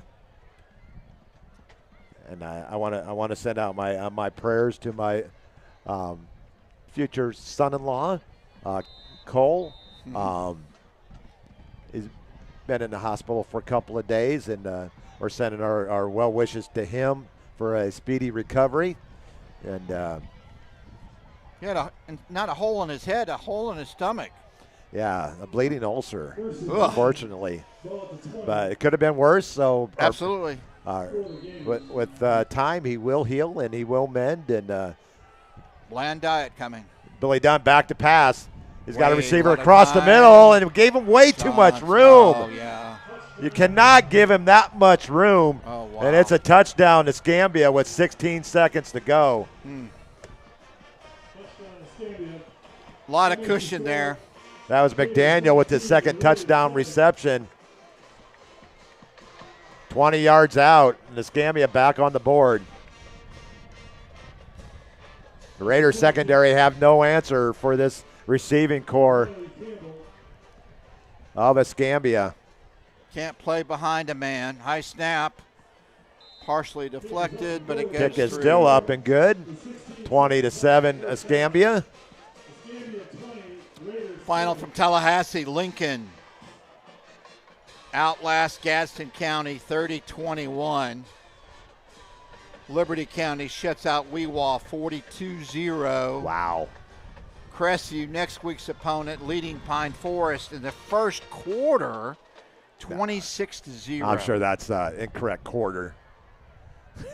Think so? Yeah, because that game was started at 7 o'clock, so they probably haven't changed their quarter on their score.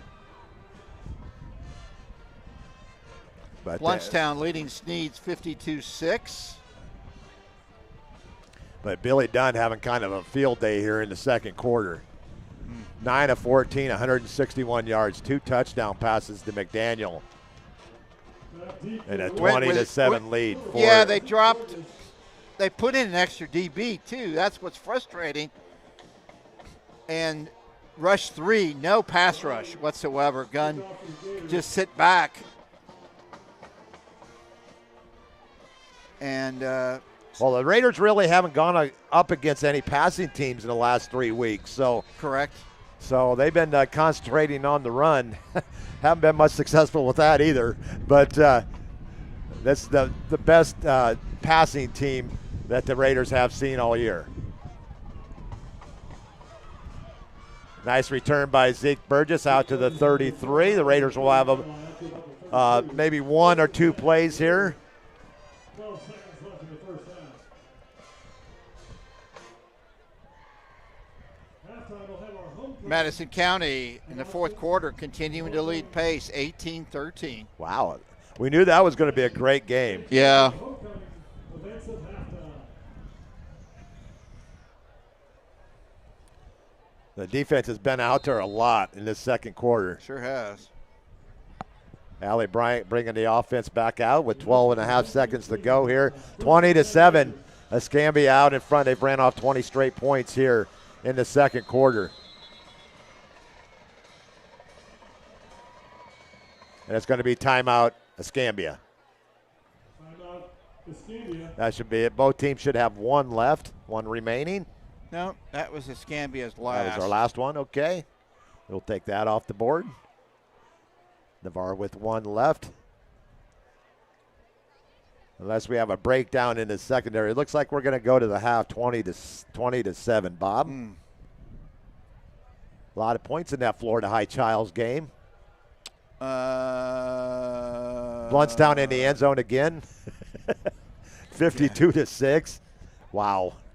Florida High 40, Childs 31. Florida High has woken up. A lot of people forget that Madison County is a rural school. Yeah. And they play all-comers. They have no teams on their schedule less than Class 4A. And they're a rural school. With Swanee. I think Swanee's like a 2A or 3A. Well, you're right then. There's one. And Allie Bryant's just going to take the knee, and the Raiders going to go down at the half 20-7. We're going to go out for a long commercial break, and we'll be back.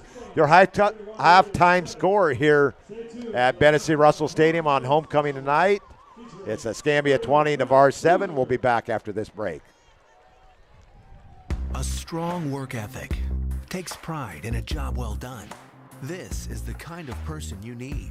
Express Employment Professionals can help because we understand what it takes to hire the right person. It takes real people, real interviews. We find good people, matching the right skills with the right jobs from the production floor to the front office. Express knows jobs. Get to know Express. Go to expresspros.com to find a location near you. Craig Culver of Culver's. Before farm to table, before field to fork, there was just good, wholesome food. Grown by America's farm families, prepared fresh at Culver's, and always served with a smile. We still cook every Butterburger to order using fresh 100% Midwest beef and craft our frozen custard right in the restaurant using family farm fresh dairy. So thank you, farmers. Welcome to Delicious.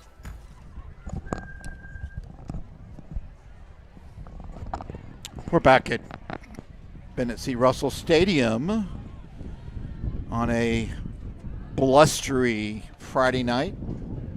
Escambia leading the Raiders 20-7. We'll have the camera there for halftime with the announcement of the homecoming queen. We already know Michael Jackson is our homecoming king for Navarre this year. First half thoughts, Marty? Too many turnovers.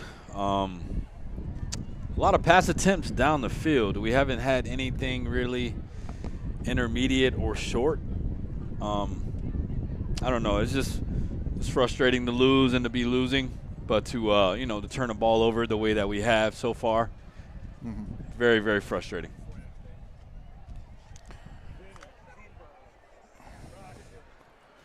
Got some of the older It is. in the gang. It is. What's up, babe? As we see the honor guard of Navarre Navy ROTC about to come out, but first the band of Navarre. Do you make a change at halftime? The only change, if we do make a change, I will probably go to the younger quarterback. I know we don't want to go back to Roman and then, kind of flip-flop, but at the same time, I understand if we do go to the freshman quarterback, Peyton Johns, there's probably no going back. So, me personally, just looking at where the season is heading, I don't want to say quit on the season entirely, but I would probably, if we did make a change, I would probably go with the freshman quarterback. And do we know how much he played in the did he play in the JV game? Yeah, he actually played 4 quarters, so we would only be able to play him for 2. Obviously, we quarters. only have 2 left. He could play Yeah. the second half. Yeah. Right. And The he's old been real 6. solid. Real solid in JV. Yeah, sometimes a quarterback change does elicit a spark. Sometimes you stick with who you got out there. Allie made a decision to, I don't know if Roman's hurt. We have not heard from the field. Yeah, I don't think Roman's hurt. I heard both of them took some first team reps in practice. Right. I believe that they just wanted to make a quarterback change to entice a spark and to, try to get the first win of the season. Right now, I mean, with two turnovers? Yeah. Yeah, 2 picks. That's tough. And the defense has been on the field. I heard y'all mention that. Yeah. They've been on the field a lot. Wow. Yeah. Wow. Yeah, man, it's been a frustrating first half, for sure. Your coach, this is a question I usually ask Bill, your coach, Bagley, what do you say to your troops at halftime? Down 27 with Escambia getting the second half kickoff. Yeah, I'm going to be honest with the team, let them know, starting with the quarterback. It starts at the top. Me personally, if I was coaching, I would probably let them know, hey, we didn't set you up for success in the first half. We did come out very, very passionate on defense. And for the most part, we performed really well on defense. So I would definitely tip my hat to the defense for what they did. And then as far as the turnovers go, as a coaching staff, obviously you got to take it on your shoulders, take the responsibility, and also look at the quarterback and expect him to look at the team and take responsibility for the turnovers as well. And then just talk about what we can do at halftime to make adjustments to come out and to be better. We got to look at some of the things that Escambia did well, attempt to take that away. I heard you mention we had a lot of cushion on the outside in regards to covering the receivers. I feel the same way. We haven't had consistent pressure on Billy Dunn. We did a pretty good job in the first quarter, but the second quarter we didn't get enough pressure. Maybe communicate about possibly doing some zone blitzes and pressing those receivers like you talked about in the first half. Yes, but, certainly, most certainly. I think our offensive line's done fairly well. Haven't had any sacks. No pressure, no sacks. Ali's had plenty of time back there. I know the wind I think has been a little bit of a factor. Yeah. You got to stay. One of your favorite expressions, you got to stay within yourself. Yeah. And throw like you usually do, and don't try to get too fancy or sexy with it. 2 interceptions, and both of them hurt. Yeah. No, we've been taking shots down the field. I'm not sure, why we have that specifically in the game plan, but man, you rarely see teams throw the ball 25 to 30 yards down the field more than 5 times a game, and I felt like we did that at least 3 to 5 times in the first half. So I would like us to see us hit some intermediate passes. Marquez White and Brody, that's their strength. They're really good route runners. They're good after the catch, and they get a lot of yak as well. So hopefully we can make those adjustments, get some shorter passes, get the balls in their hands a little bit quicker so they can make plays. And also we ran the ball pretty effective in the first half as well. I think we were averaging 4 or 5 yards a carry, so I would like to see us, stay committed to the running game, and hopefully we can have more balance and more success in regards to getting the ball in the end zone for our Navarre Raiders. We're seeing the homecoming court here being announced here at halftime. Bennett C. Russell Stadium, where the Gators lead the Raiders 20-7. Hey, Bob, how did you feel about the officiating in the first half? I thought it's been fine. I mean, at what point, as a white hat, I mean, you want to listen to Coach Bennett, but if it constantly, every call questioning, I mean, you may have to warn the bench, but Mike's fighting for his team. This is not a district game, I understand. So, but still, you want to have the momentum going forward. Yeah, I was checking out Escambia throughout the season, and they've constantly improved week to week. Obviously, last week they had their best game against Booker T. Washington, but it seems like they're elevating as the season goes on, and they're starting to spark and hit the right elevation at the right time. when you start district play, that's when you want to be playing your best ball of the season. Definitely, you can tell that Escambia has a lot of really good athletes on their team. Well, Crestview's certainly not looking ahead. They're winning 3 touchdowns to none. I think that's on a road. So, yeah, next week I think I will be in Oxford. I believe we're scheduled to go to Oxford, Washington State, playing at Ole Miss.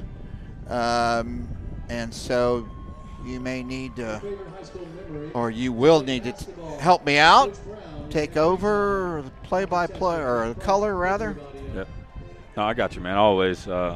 Definitely just blessed to be a part of the team, and hopefully we can finish the game strong tonight, get a W, but Crestview is not going to be easy. Oh, absolutely. Absolutely. They are always massive in the trenches, and it hasn't changed this year, man. They're running the ball very, very well, and they're stopping the run well. You know, we always talk about homecoming week and the distractions. Didn't seem like the players were that distracted. I know one of the players talked, I think you asked him about going to the homecoming. Did you ask somebody, or I think you may have asked Jack, and they said no, maybe the prom. You know, homecoming week is something we always ask the coaches. I didn't ask Coach Gardner about that. I don't know if it's a distraction with, you know, pep rally and the dance and all that stuff. No, it didn't seem like when the team came out, they were locked in for sure. Yes. Communicating to Jack, Tyler, and Jacob, they all said the same thing. You know, everybody really wants to get that first win under their belt. So they said the locker room has been tight. They've been focused and honed in on the game plan, which early, especially with special teams and defense, those phases looked really good. On offense, you don't want to turn the ball over, obviously. That kind of took the wind out of the sail, especially the second interception, the first one. Right. The defense came on, made the stop, and then we turned around and got a pick six. So it seemed like early, you know, the momentum was in our favor. But after that second interception. Here's our announcement of our queen. We'll listen to Greg Boozer. Ladies and gentlemen, your 2025 homecoming queen is Miss Mouse Deckham. Congratulations.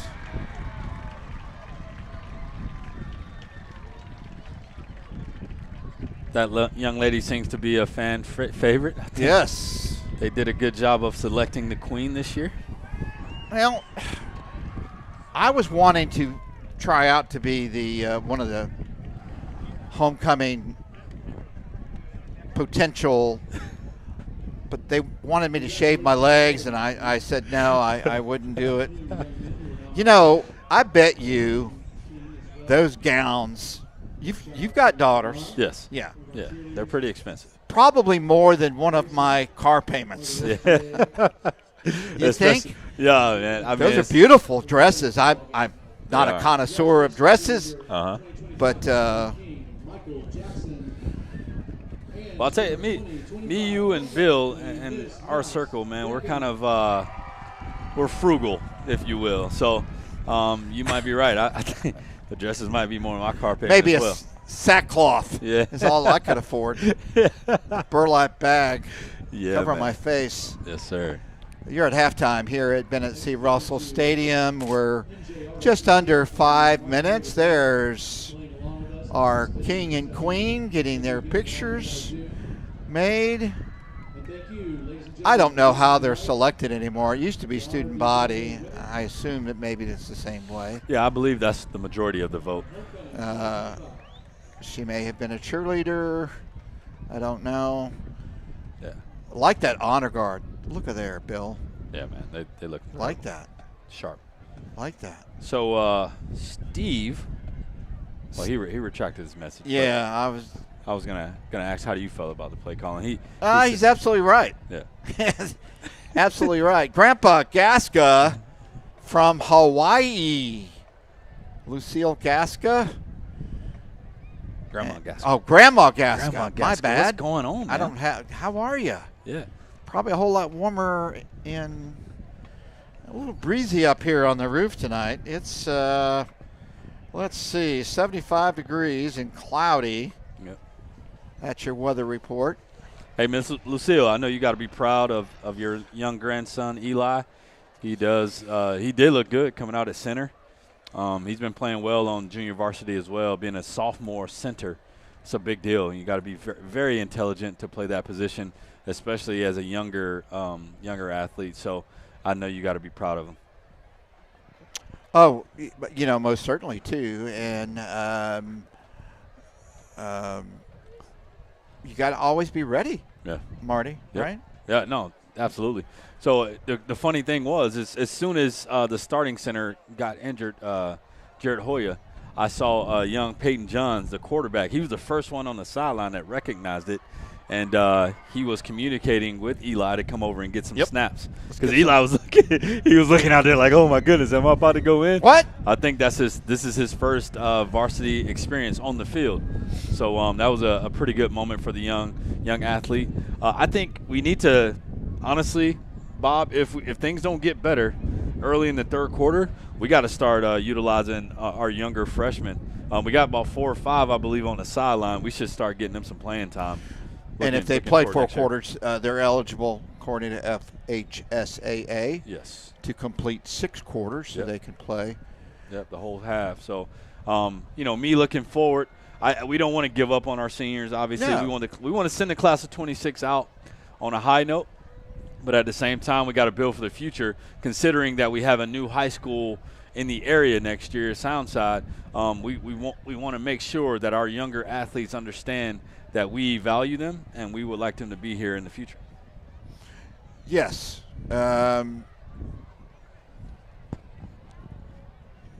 Most certainly. Yeah. And, playing time. I mean, now in high school with changing schools and all that, Navarre lost 2 or 3 really good running backs the last couple years to the rule. And, you don't blame the kids. If it's a rule, you got to, if you're headed to the next level, you got to give yourself the best shot. No, absolutely. At doing that. Yeah, I agree. God Grimes, we see your comment. Yeah, we mentioned a lot of people. And we actually talked about Cortland Finnegan, what was it, last week, Bill? So good mention right there. And rest in peace to Hurley Manning for sure. Yeah. But Bob, you're right, man. Right now, with NIL and with the ability to transfer in Florida, you definitely want to make sure. I'm not saying that you need to, hand to certain players, certain plays or, try to get this guy a certain amount of touchdowns so he won't leave. But, that's one thing you have to take into consideration, that you could potentially, lose some athletes to not only Soundside, the new school that's going to be opening in January, but there's some other really good programs in the area that are attractive to good athletes that want to win right now. I think they're going to start next school year. Principal Winfelter is going to start in January to get that thing rolling. Yes, it's sir. not easy opening a new school. I'm glad I'm not having to make the determination of the zoning and all. Sometimes zoning, and I was on the school board in Okaloosa County for 8 years, and Yes, sir. boy, you talk about emotional. Where you draw the lines and what exceptions you make and what exceptions you don't make, and all that. So, Real quick, man, I want to thank you for everything you've done for the community. It gets lost in the shuffle. That's one thing when I was in the military, Bob. We had overseas, we had schools that were on base, and the teachers were very, very high quality, and they were able to take care of things while we were gone so much. I know you do a lot for the military community here, man. We're really thankful for what you've done. well, I'm an Air Force brat. Born at Edwards Air Force Base. We moved to Naha, Kadena, in Okinawa. Dad moved a squadron to Eglin. He did 2 tours in Vietnam at Cam Ranh Bay. But he also served in World War II and Korea. Goodness. So I'm, an Air Force brat. Yes, so sir. the heroes, besides the men and women who go out, are their spouses. Yes, sir. If they're married, the ones who stay home, Yeah. who take care. My older brother and sister were already out of the house, and so as a 9-year-old, Dad was in Vietnam. I wanted to play ball. I had to ride my bike everywhere because Mother never learned how to drive. Yeah. So just tremendous respect for the military community, everything they do. You know, our level of education in our area is high because of the military. We have so many retirees who give back in different ways, like Bill Hamill. And whether it be as a civil servant or in the business community. My dad, after the service, went in, after he retired, went into real estate. So, boy, it's really windy here. Yeah. Well, I want to really quickly, thank your dad for his service, your entire family. And speaking of Bill Hamill, I'm about to hand the mic right back to him. Dad did 32 long years. And I'm going to, you want to do fourth quarter or you want to do third quarter? Huh? I'll sit for third quarter. I'll let you finish. We'll go to the you got to watch Bob, though. If he sits for too long, he's going to fall asleep. I resemble that remark. Hey, brother. So your halftime score, 20-7. The Raiders with my blood pressure. Not much possession there in the second quarter. Yeah, definitely that was Escambia's game plan. My blood pressure is definitely lower than it was last Friday night, Bill Hamill. The majority, that's for sure. Florida State and Virginia. Oh yeah, we had that game going on the far side of the table. Yeah, here last Friday night. I was pacing like an expectant father. I think they're going to be ready for that game tomorrow against Miami. I think so. And that's not Miami of Ohio. That's Miami of Florida, the number 3 team in the country right now. Are they the 3rd team? That's debatable. But they are coming into this game tomorrow. Possibly. Just when you think Carson Beck, you want to say in your head, overrated. I mean, he keeps winning. That he does. He beat your team. Don't remind me. After we beat his team in the playoffs when it mattered last year. Well, with 12, Notre Dame should be in. If They gotta run the table. They lose any more, they're done. I agree. And their schedule is setting up that way that they should, but you have to play the game on the field. Yeah, we went over the schedule, I don't know, over a meal or something. We did. You, Marty, and I met for lunch. And we were finishing lunch, and we were going over Notre Dame's schedule. And we all agreed they were going to run the table undefeated, but the Raiders defense has to come out and stand up like they did early on in this game, or this could be Katie bar the door. This is game an onward slide. Kick. Uh-oh! It's going to go out of bounds at the 33. So here in high school football in the state of Florida, if the ball goes out of bounds, it goes to the 35, or if it never reached the 35, it goes to that position on the field. Kick over. Or you back them up 5 yards. If you say pretty please.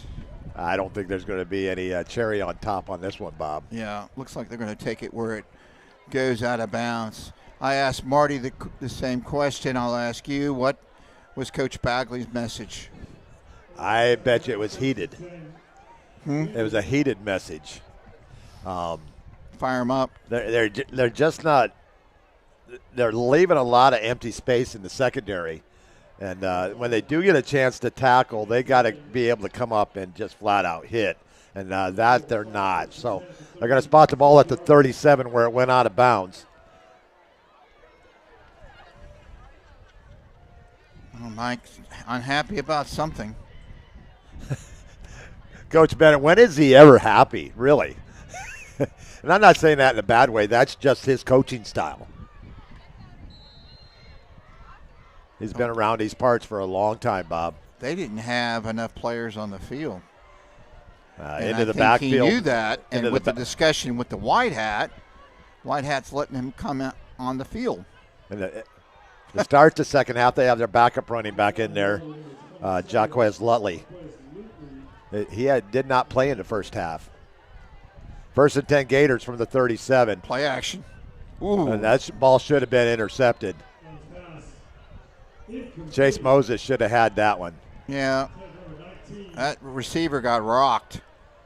He threw it into like triple coverage right in the middle of the field at the 45. So Gunn was in the pistol? I like that. Was Gunn in the pistol? Yeah, there you go. And the Raiders were trying to steal that one. Ooh, I like that. Yeah, it was certainly not a touch pass. It was a rocket. So you have trips to the near side, empty on the far side of the field. Lutley, the back in the backfield to the left of Dunn. He gets the handoff, and he's met at the line of scrimmage by Matthew Lee, but he falls forward for about a yard, and that's going to bring up 3rd and 9. He gets the ball out to about the 38-yard line. Matthew Lee's had a heck of a game, Bill. Jordan Gardner in for Jacob Bishop on 3rd and long here. The nickel package, 5 D-backs for the Raiders. Just underway in the second half. 20-7 Escambia. And they're getting ready to try to get Escambia off the field here. Raiders defense needs a stop right here. Slot receivers getting a lot of room. Now they're going to a press. This is what I was looking for in the first half, more of a press. And this is where that secondary in the middle of the field has been wide open. Blitz coming, quarterback. Dunn's going to throw it up, and his receiver is going to come down with it. What a catch. McDaniel? No, that was actually Perry. Kyron Perry with a 10-yard reception and a Gator first down. What a big catch in between 3 Raider receivers. That was a heck of a throw by Gunn with you're going backwards, being pulled backwards by the defender. 11 first downs in the ball game for Escambia, and they have a first down out to their 48. A gain of 11. I like the press in here. Walking up a safety.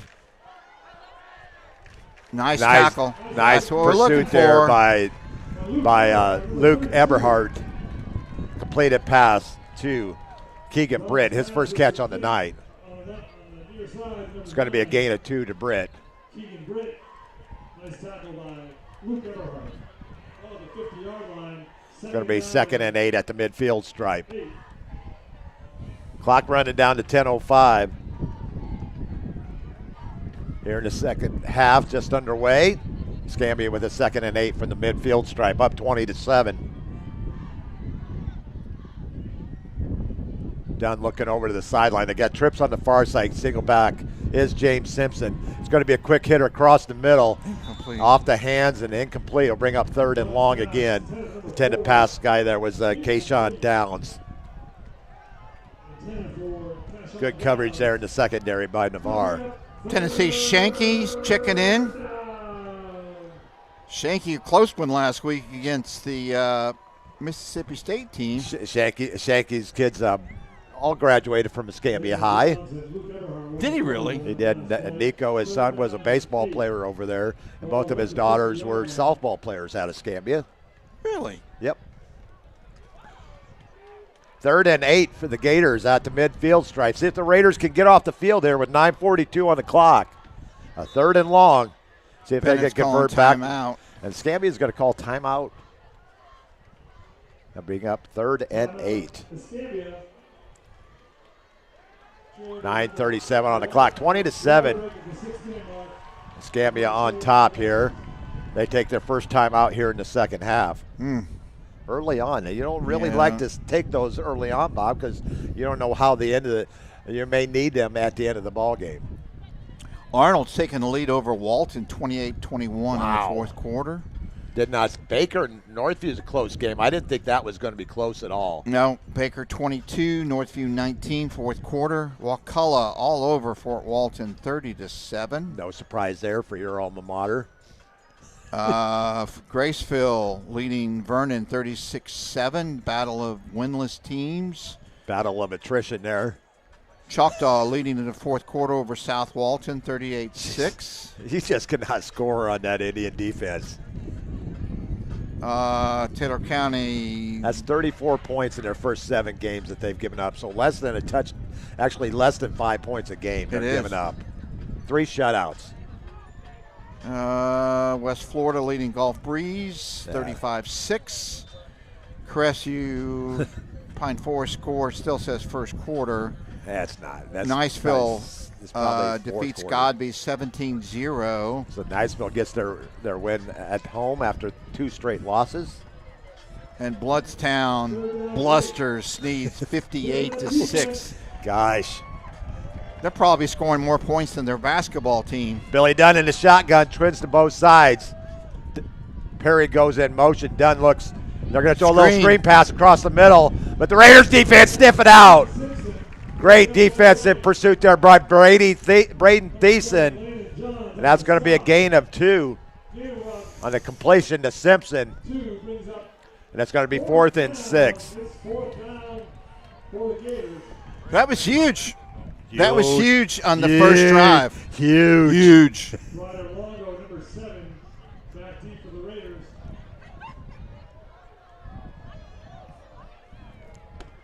Clayton Sanders out to do punting duties for the Gators. He gets that one away. And it's going to get inside the 10-yard line. It's going to go out of bounds at the 6. Actually, never does go out of bounds. It stops right on the sideline. The Raiders will be deep in their own end, but they keep the Gators out of the end zone in that possession. Yep. Good punt. Which wind's the wind blowing? It's going west to east? North to south? But I don't know what direction it's blowing, but it feels pretty darn good. 1st and 10 Raiders from their 6, let's call it the 7-yard line. 8:47 to go here in the second half, trailing 20-7. Run the ball here. Spread them out. Run the ball. Is that Roman Marshall in there? Roman Marshall coming out to start the second half. Allie Bright played the first half. No penalty. No penalty on the play. It was either that or he said he forgot to put on his deodorant. Or he's waving for a landing on the deck. We have clearance, huh? 1st and 10 Raiders from their 7. It's going to be Marshall on the keeper. He's going to get back. Maybe. No, he's going to get back to the 6-yard line, a loss of 1. Bring up 2nd and 11. Raiders just continue to find themselves behind the chain. Loss of 1 brings up 2nd down and 11.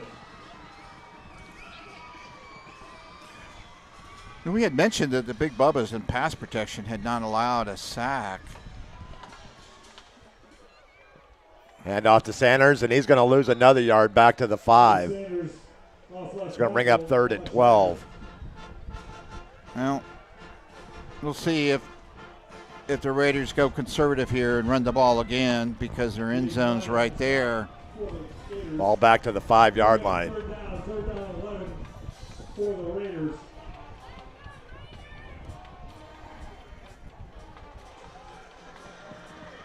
I mean, you certainly want to be conservative here because you don't want a turnover. That would be disastrous.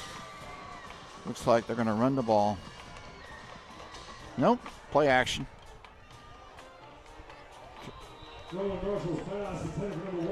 It's just like, Bob, they're out of sync in their passing game all night long. And I don't know because they have the offensive lineman is giving them plenty of time to throw the ball. They just need to be comfortable enough and sit in that pocket and throw the ball to the receivers that are running the routes. They're not even giving themselves, their receivers, a chance to finish their route. Yeah, and we've talked many times. We don't think Roman's a true pocket passer. He does better on the rollout. A heck of a punt here from Bishop, and it's going to be a returnable ball back inside the 35 down to the 33. That's a 38-yard punt for Bishop. Pace comes back and beats Madison County 20-18, Bill. Wow. We'll get to see Pace in about 3 weeks up there. Well, I mean, if you know football and you're doing the ratings, I mean, Pace is, well, you beat a rural team. No. Not just any rural team. That was a battle. 1st and 10 Gators at the Raider 33. They get to short field. It's going to be Simpson off right tackle, still on his feet. We need to bring him down. Off right tackle. Simpson's going to get down to the 30, down to the 29, a gain of 4, 2nd and 6.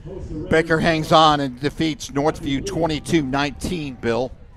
22-19, that's a good game. About 4 brings up 2nd down and 6. Ball at the 29-yard line. Northview came to play, that's for dang sure. Second and, let's call it 2nd and a long 6 for the Gators at the Raider 29, 20-7 Escambia. Choctaw scored again. We're going to have backfield in motion. Mel and Tim, backfield in motion. The one you know where I was going with that one. That's 4th penalty of the night for Escambia for 26 yards. After they marked off that long one the last time in the second quarter of a half a yard from the 2 to the 1.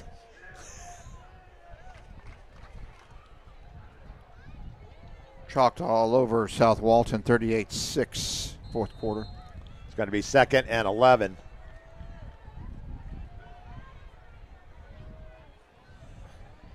For the Gators. South Walton home again next week. I don't know who they play, but it is homecoming. A lot of home games in that new stadium this year. Yeah. The handoff to Lutley. He's going to get to the outside, breaks one tackle, has enough for a Escambia Gator first down inside the 23. Unless we see where the spot is. Let's see where the spot's going to be. Looks like it's going to be about a yard short there, Bob. Bring up 3rd and 1. Joe Settle checking in, giving us the nice full score. Good to hear from you, Joseph. 3rd and 1 for the Gators. Billy Dunn's going to get to the outside. And he's going to get enough for a Gator first down inside the 20, down to the 18. A gain of 5 for Dunn and a Gator first down. You know, Coach Bennett, not doing anything really flashy. Really? He has never really been much of a flashy coach. He just plays good old high school football. One running back, maybe go into a pro set. And obviously, common sense says you tailor your offense to the quarterback. And is Gunn a senior, by the way? Yes, he is.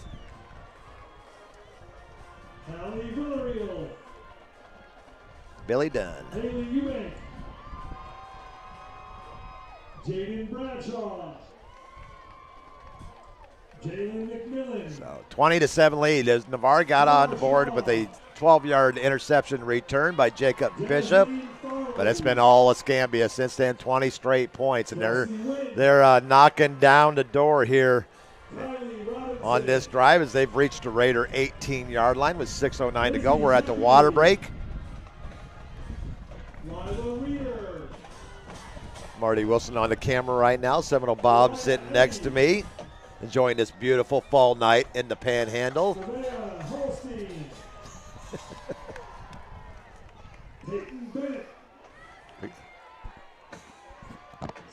First and 10 Gators at the Raider 18, 6:09 on the clock.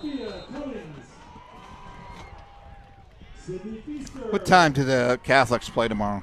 They play at 2:30. 2:30. What time are you guys playing? You playing tomorrow night? Yeah.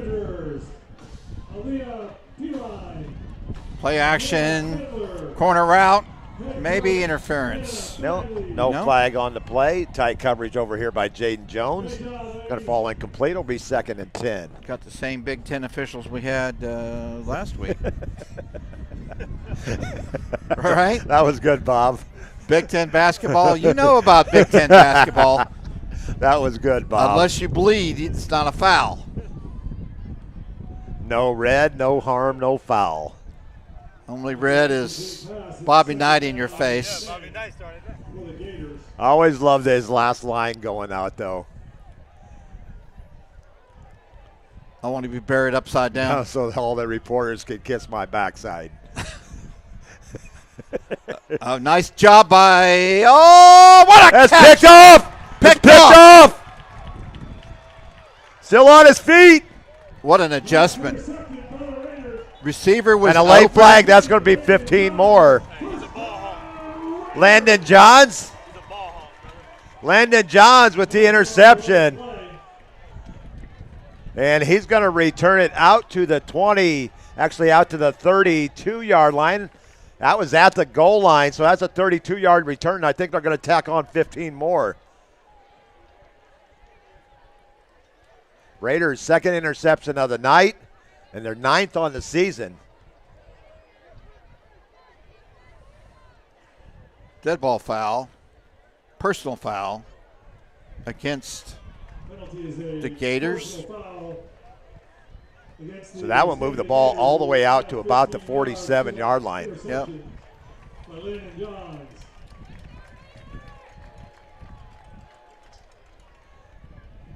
That's their second 15-yard penalty on the night. That was a very athletic play.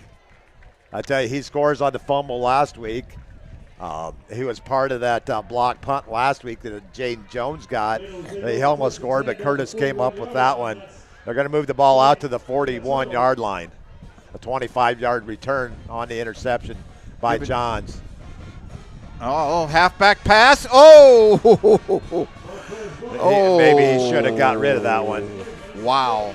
Hey, did you get the license plate on that car that hit me? Whoa.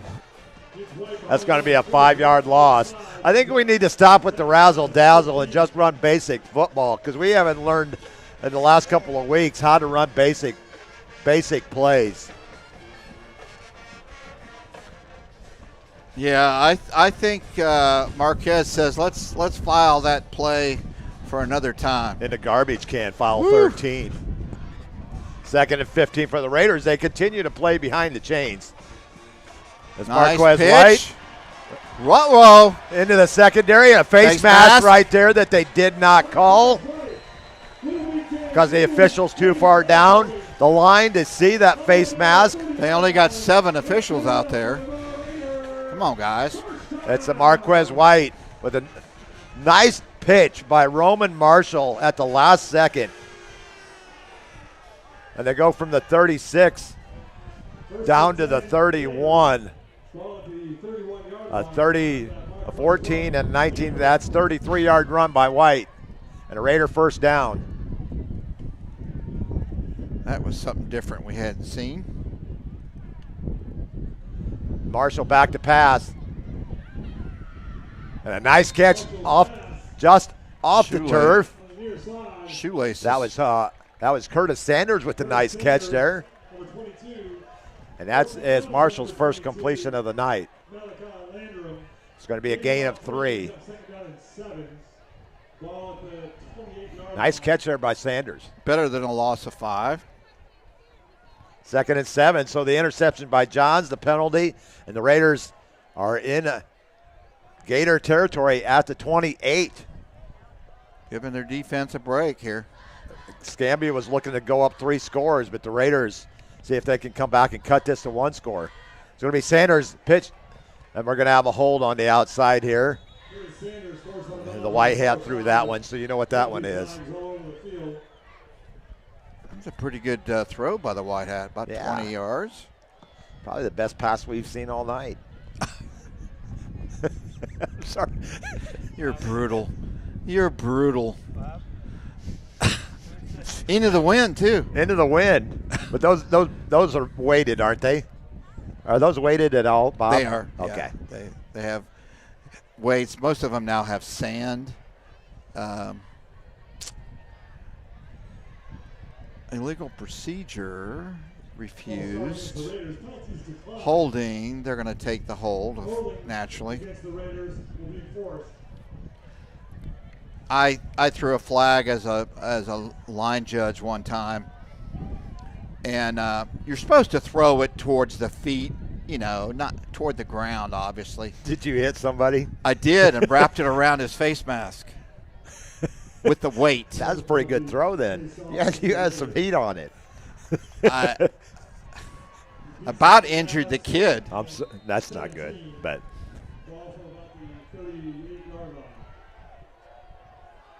4:12 to go here in the third quarter. 20-7. Escambia on top. Marshall looking to throw. He's got a receiver. Oh my gosh, he had a receiver wide open at about the 10-yard line, but he was kind of running for his life right there. Yeah. Panic just a tad. It goes to White down to the 31. Brings up 3rd down and 11 from about the 31-yard line. So that's a gain of about, I would say about 8 yards to White.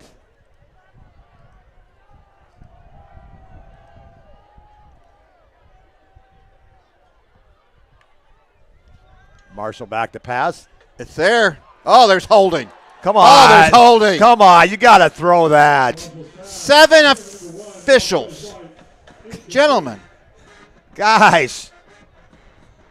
He about yanked his shirt off, man. Hey, what is this, cash and carry? Come on. Man. That was brutal. That was brutal. He escorted him to the convenience store on that one. 4th and 10 for the Raiders at the Escambia 32. They have to go for it here, Bob. Escambia going to call a timeout? They're going to respot the ball down to the 31. 3:23 on the clock. 4th and 10 for the Raiders.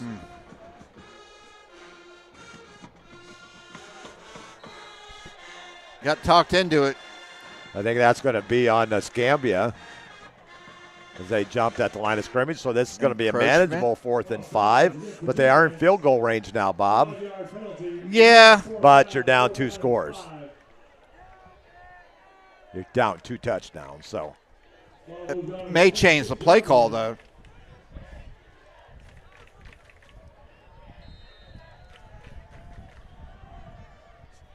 Six penalties on the night for 46 yards for Escambia. Marshall back to pass. Nice touch. Great call. Sanders is going to take it to the end zone. Yes, he is. Great call. Great call. 25-yard touchdown pass from Marshall to Sanders. And the Raiders have made this a 1-score game. So they go for 1 or 2 here? No, you go for 1 because you're down 7. Second catch of the night for Sanders on a perfectly thrown ball from Roman Marshall. Great call. Linebacker lost the back coming out of the backfield. 6th touchdown of the pass of the season for Marshall at the 3:12 mark. Well, they are going for 2, Bill.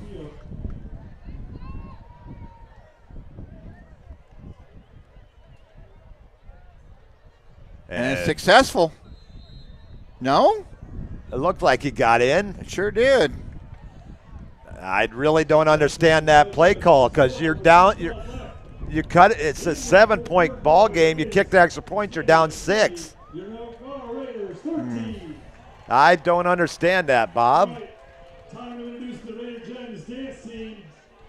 That one doesn't make any sense. I'm sorry. All right. Introducing your 2025-2026 Raiders. You know, today at school, one of my fellow teachers threw a Coke at me. A Coke? Yeah. Captain Malaya Charge. Hit me in the head. Carson Darby. Really? Yeah. It didn't hurt because it was a soft drink. That was good. I should have figured that was coming. Yeah, well. So we have Morgan Knox. Guy Grimes checks it. Great pass. Let's go, Roman. Bring us back, buddy. And that was a big play. The interception by Landon Johns. Yep. Ball get a 59-yard drive, a converted fourth down, and a 25-yard touchdown pass from Marshall to Curtis Sanders out of the backfield. I think you kick this as far as you can down the middle. Not expecting it.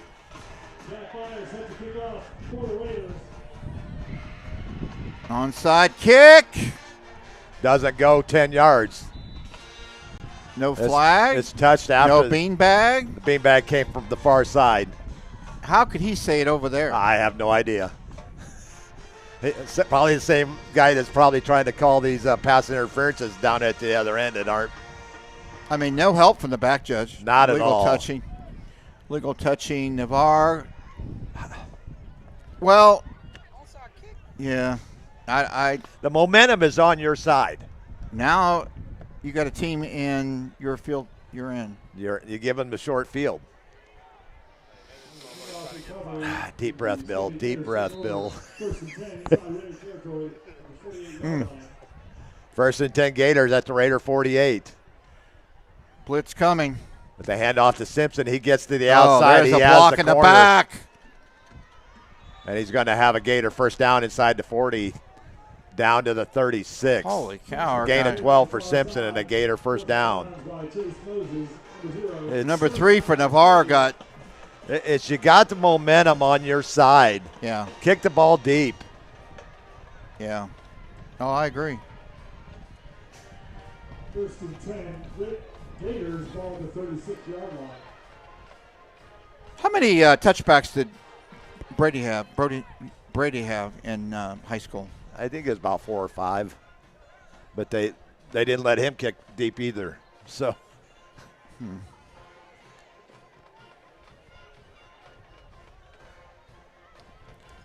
First and 10 Gators. Running the ball now. Lutley down to the 30. Gain of 6. Second and 4. Need a turnover here. A big play on defense. Once again, defense scored the first touchdown of the night. Gain of about 6 brings up second down and 4, ball to 30-yard line. Second and 4 for the Gators at the Raider 30. Clock running here in the third. 2013. It's a one-score ball game. Yep. And the Raiders were almost finding themselves down 3. Big play by the Raider defense. Stack them up at the line of scrimmage, maybe a gain of 1. It's going to bring up third down. It's a big play here. Casina with the tackle. Simpson on the carry. Gain of 1 for Simpson. I like the way we're rotating a lot of people in the front line. He needs to get on sides here real quick. There we go. The handoff to Simpson. No, he didn't get it. It's going to be fourth down. It's going to be a gain of 2 for Simpson, but he's short. Not in stature, but in distance. Yeah, I just think that rotating players. And there's an Escambia lineman down at the 28-yard line. Hopefully the young man's okay. Oh, most certainly. I think it's going to help us in the future getting guys a lot of playing time. Okay, we got a question from our audience. Can you explain why they called for an onside kick and why they went for 2? I wish I had an answer for both of you on both of those questions. I cannot respond to those questions because we have the same questions. But thank you, Stretch, for your question. And I like the nickname. Stretch? Stretch, yeah. I wonder if he's short. Well, you have something against short people, Bob? Short people guy. But the 2-point conversion is probably a little bit more explainable. The Raiders had the momentum going. Why not go for two? But they are down 7, and either way, they're going to need a touchdown. So, but if you kick the extra point, you're down 6. So with the touchdown, you take the lead. Right. The onside kick. I'm never a big fan of an onside kick when you got the momentum on your side. You cut it to a 1-score game. Why give your opponent the short field? Good question on the onside kick. I mean, Jack is very good at onside kicks, but you got to. 4th and 2, 4th and a long 2. I wouldn't be surprised if Dunn keeps this himself. Actually, they're going double with reverse. Double reverse, and it's wide open. But Jones coming in to make a touchdown-saving tackle down to the 12. As a gain of 16.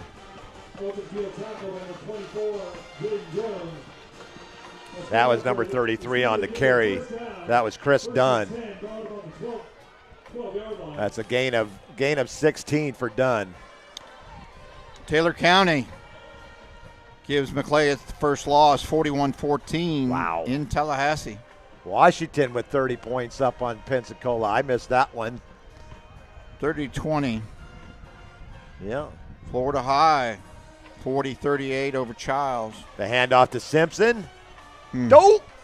Number 3, Simpson. See if you get that reference right there, Bob. What's that? Handoff to Simpson. I went, dope.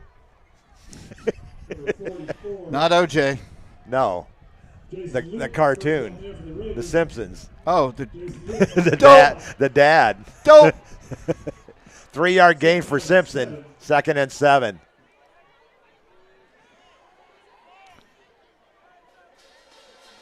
We're down to 21 seconds to go here in the third quarter. 20-13 Escambia.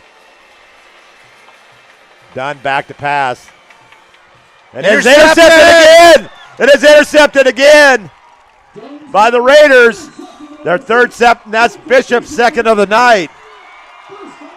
Dropped into coverage. Escambia got a little greedy there, Bob. They did. I don't like that call. I don't like that play call for Escambia. And Escambia fans are asking the same question. You've run the ball all night fairly successfully, especially wide. Why are we throwing the ball as a Navarre Raider is down on the 5, number 4. Number 4. 7.7 seconds to go here in the third quarter. And the Raiders, another interception on the goal line on back-to-back drives by Escambia. 3 interceptions on the night, 2 by Bishop, 1 by Landon Johns. And the Raiders are still in this ball game, Bob, with 12 minutes to go. Yeah, absolutely. The defense has stood tall all night long when they've had to. Marshall back out with the offense. 1st and 10 Raiders from their 7 with 7.7 seconds to go here in the third quarter. Oh, no. It is going to be a safety. Correct. You just got to get. Horrible play call. Come on, guys. Horrible play call. I'm befuddled. So a penalty in the end zone. Intentional grounding will cost the Raiders. That's a safety. 2 points. Can't put him in that situation. So there you go with a 22. If we had kicked the extra point, Bill, No, let's not even get to that. Get to that, Bob. You got 7 seconds to go. You're on your own 7. Run the ball. Right. Run the ball. No, I don't know any team in any level that would do that. You know, I want to back the play calling, but it's getting to a point right now where Questionable? Is that what you're trying there to you say? go. That's probably the nicest word that I could say, Bob. Attention fans. Escambia High is in the running. So a safety at the end of the third quarter takes the lead. Competition, and the winner takes home $1 million stadium upgrade. They're one of only 25 schools in the nation still alive, and the only school from Florida. Voting is quick. Once per day, per email, takes under 30 seconds. Can you fix the scoreboard, please? Give me a chance. Yep. We wish we could fix the official scoreboard, but we can't. But we'll fix our scoreboard. And Mike Bennett still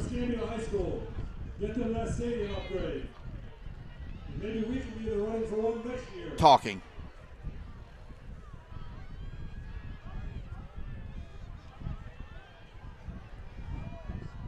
Absolutely. Thank you, Darkwing.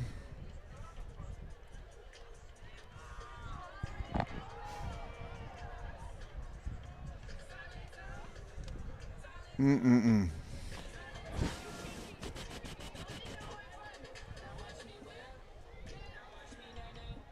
Hmm. 22-13. Escambia.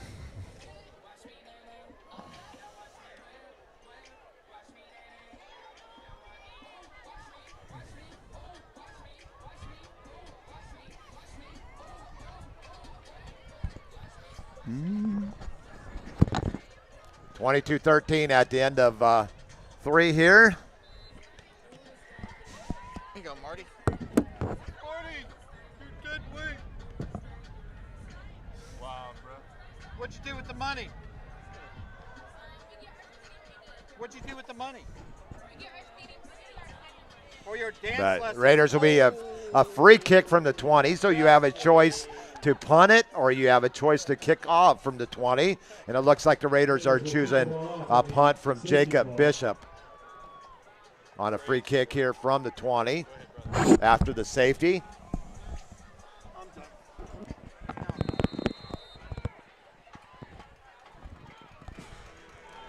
It's a high end over end punt. It's going to be fielded. And the Gators will have the short field. Oh, man. At the Raider 33 for the second time here in the second half.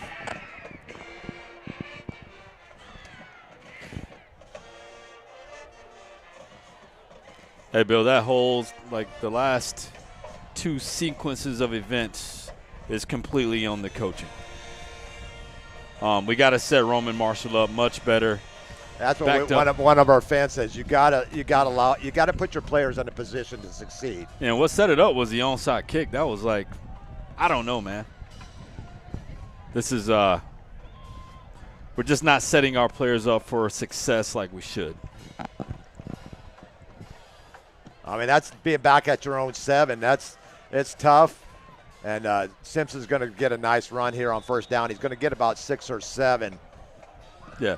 I mean, but not only do you kind of take the wind out of the sails with play calls like that, but also, do you want your players to believe in you? That's some of the things that you have to think about. And I'm not saying that's what we should lead with when we're doing these play calls, but it's tough. Very tough situation. Gain of 6 for Simpson on first down. 18 carries, 59 yards for that young man. 2nd and 4 for the Gators at the Raider 28. Let's call it the 27-yard line. Just underway here in the fourth quarter, 22-13. Escambia on top. I can't take anything away from the defense. I mean, the defense is playing their hearts out. No, absolutely. Absolutely. And when you're thinking about the play calling and the situations that you're putting the team in, like you want to reward your defense for playing this well, especially with field position. We're backed up. We get a nice interception, and then we come out and we basically give it right back. So it's going to be 3rd and a short one for the Gators at the Raider 24-yard line. 11:10 on the clock here in the fourth. 22-13 Escambia on top here on homecoming. The handoff Simpson. He breaks one tackle, breaks another, And they're fighting, man. The And defense, the defense is fighting. keeps plugging away. They're fighting. Love to see it. A gain down to the 21, a gain of 3, but that's enough for a Gator first down. That's definitely been an improvement since 2 weeks ago or 2 games ago when we played against Milton. The heads were down. You know, we didn't have a lot of self-esteem, a lot of self-confidence later on in the game. That is not the case tonight with the defense, and I'm proud of the leadership, specifically Jacob Bishop, Bryce Wheeler, and Matthew Lee for stepping up and keeping that passion and desire alive. 2 interceptions for Bishop tonight, 1 for Landon Johns. This game could easily be 40 to, but the defense is not allowing it. And a great play right there. Way to jump in the gap there by Bryce Wheeler. Yeah. And, I mean, we forced, you said 4 turnovers, correct? 3 interceptions. 3 interceptions. All right. I mean, a loss of 2, let's call it a loss of 1 for Lutley. And every time the defense has answered the bell here, they've come out. They have, absolutely. 2nd and 11 for the Gators at the Raider 22. 9:50 and counting here in the third. 22-13, Escambia on top. The handoff, actually, wow. Well, when you run it like that, and then you can set up plays like that. 21-yard touchdown pass to Andrian Battle. And Escambia back on the board at the 9:39 mark. Yeah, that's coaching as well. So we got to read keys, and they clearly weren't running the ball. So I'm not sure what the safeties were looking at, but the offensive linemen were in pass protection. So if you're reading your keys, if you're looking at the offensive line and they're backpedaling and, you know, they're pass blocking, then you should be dropping in coverage. So I'm not quite sure what our safeties saw right there, but Campbell in for the extra point, and it's good.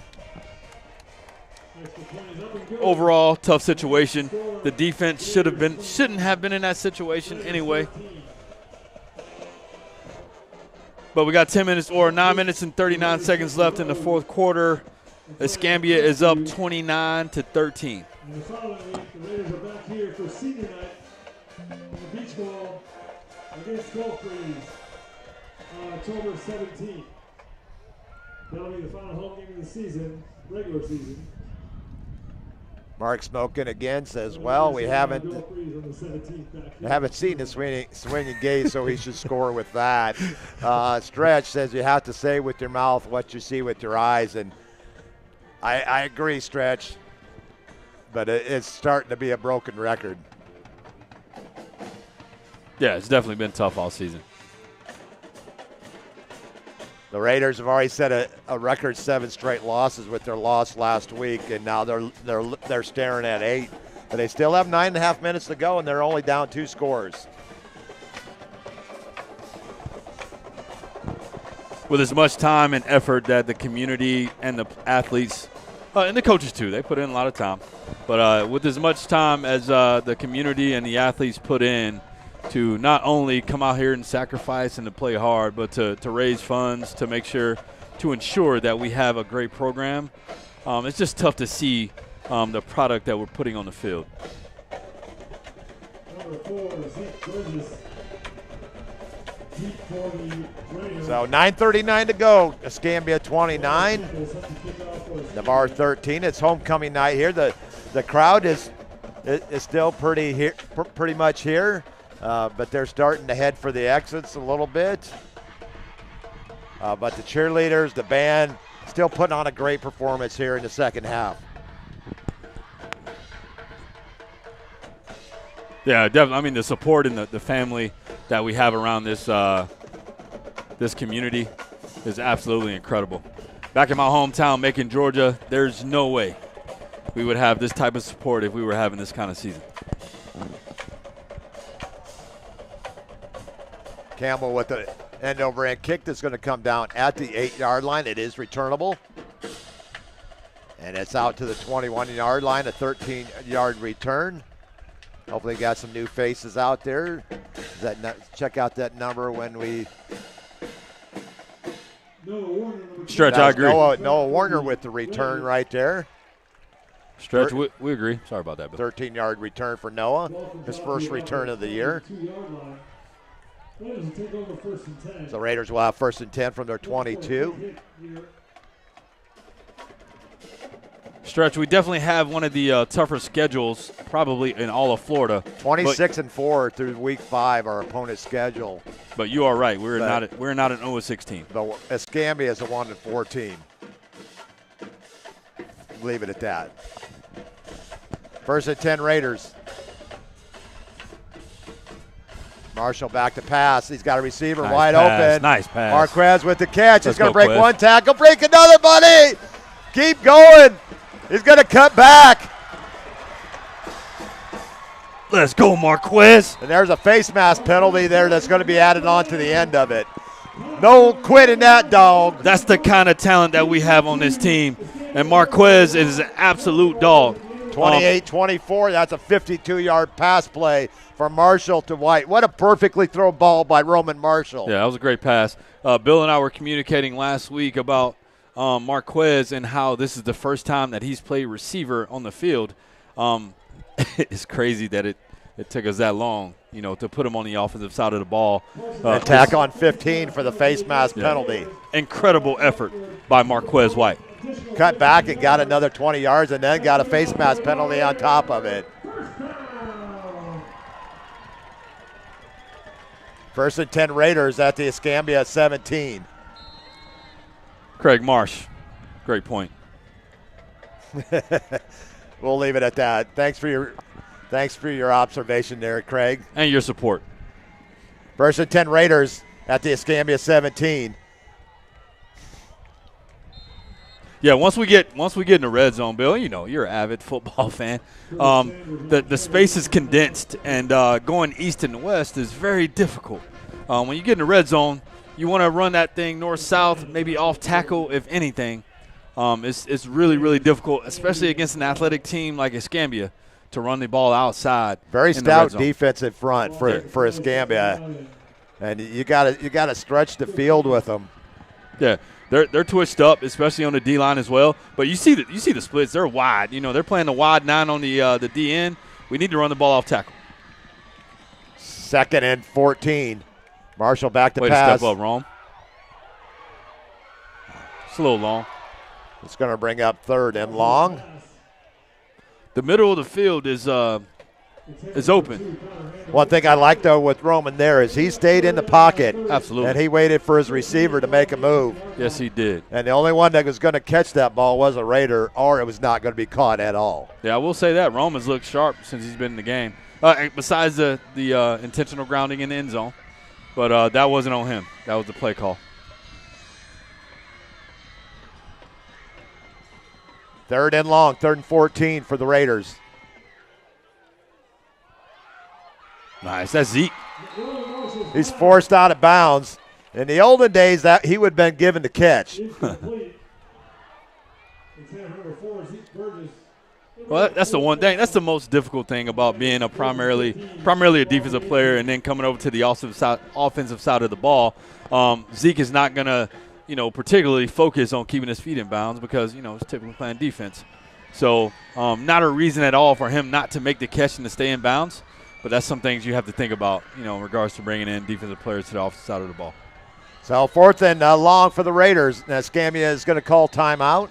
Their second of the second half with 8:09 to go here. Bill, would you kick a field goal here? I think I would. No, you need 2 scorers. I mean, you need 2 touchdowns and 2 two-point conversions. Okay. I would probably go for it at this point. Yeah, 4th and 15. On the 19.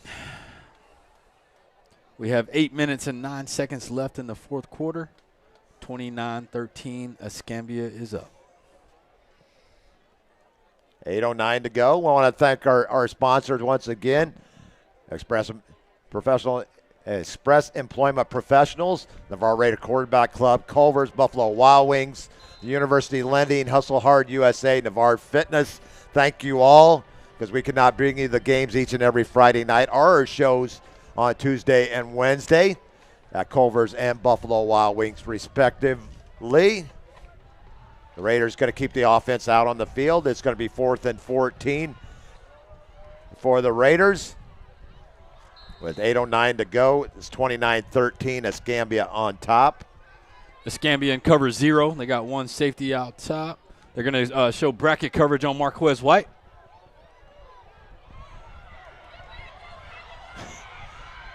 And Roman's got to throw that ball because he had no room to run.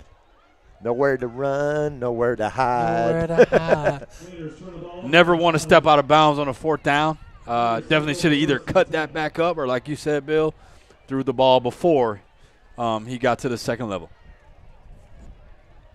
And Escambia is going to take over on downs with 8 minutes to go.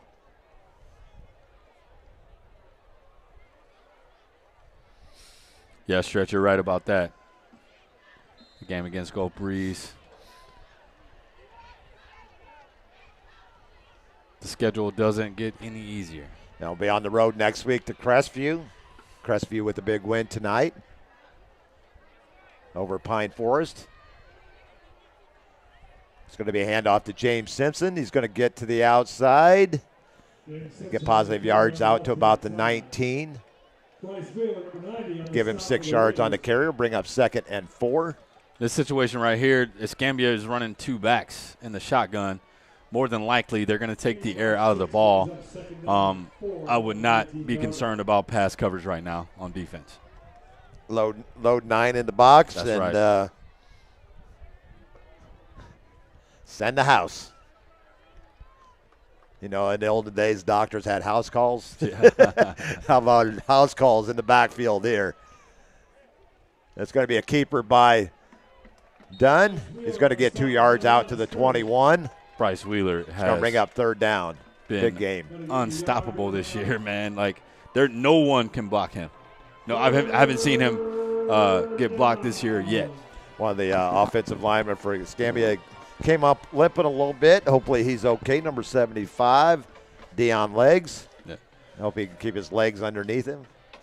One opportunity we've had this year is setting the edge with the ends, and they've done a pretty good job of that tonight as well.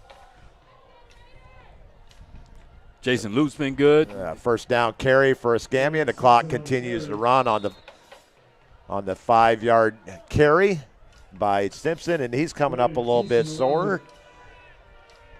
Going to hobble off. 5-yard run and a 1st down for the Gators. 1st down, Gators.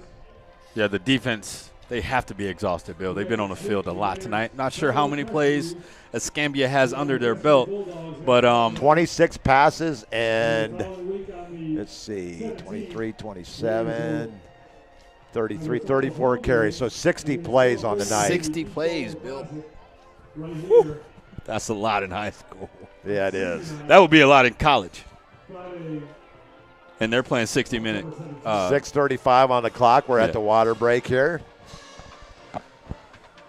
Yep, but it goes to show the work ethic of the team because our defense, they're still running really, really hard out there. They could have quit, but they're not. They're not. There's still a lot of letting that dogs fight.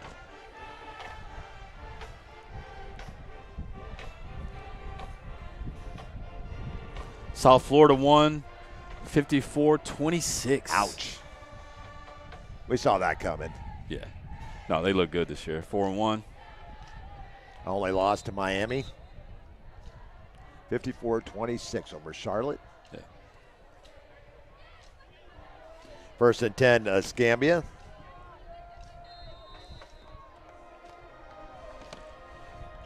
First and 10, Gators. So Escambia is in 12 personnel now. They have 2 tight ends on the field. It's heavy. BYU 14-0 first quarter over West Virginia. 7-0 San Diego State over Colorado State first quarter.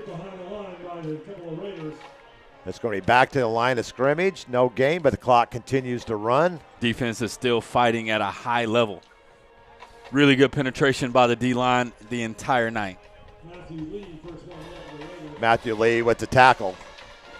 2nd down and 10. Lutley, no gain on that carry.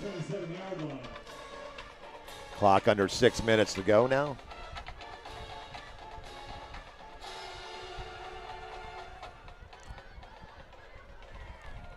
2nd and 10 for the Gators. The handoff, actually, that's going to be no handoff. Done with the keeper. Woo. Nice tackle. That was a shoulder pad tackle. Why is he throwing a flag there? Because that was a shoulder. He's got him on the shoulder pad. And Dunn comes up a little bit hobbled. That was a great tackle right there in open field. Yeah, Jacob Bishop. That wasn't a face mask. That was not a face mask. No way he could see that. No. That was shoulder pad. That was shoulder pad. That's a bad call. That was a shoulder pad, not a face mask or a horse collar. Definitely a tough call. Definitely a tough call. First down for Escambia. 5 minutes, 37 seconds left in the fourth quarter. Obviously still the same score, 29-13, Escambia. There's no quit in this Navarre Raider defense. But you could clearly see that he grabbed the shoulder. Yeah, absolutely. And Bagley's still trying to get an explanation for that one. Yeah, if I'm Escambia, though, I'm not having my quarterback take those kind of hits towards the end of the game. He should be handing it off every single time, no matter what the read is. And they're going to bring in Kion Perry to run the Wildcat. He's going to get 3 yards out to the 45. Actually, give him 2 yards out to the 45. Hey, after tonight, Jacob Bishop, he might have to start putting some defensive film together as well, Bill. This man is all over the place. Incredible defensive player. On the south of the Raiders. 2nd down and 8.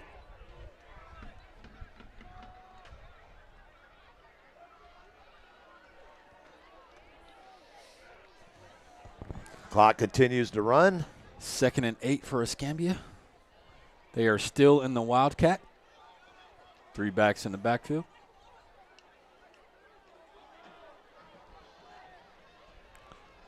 Clock running, 4:35.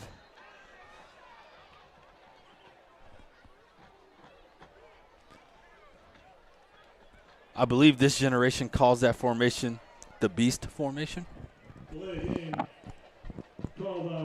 Delay a game on the Gators.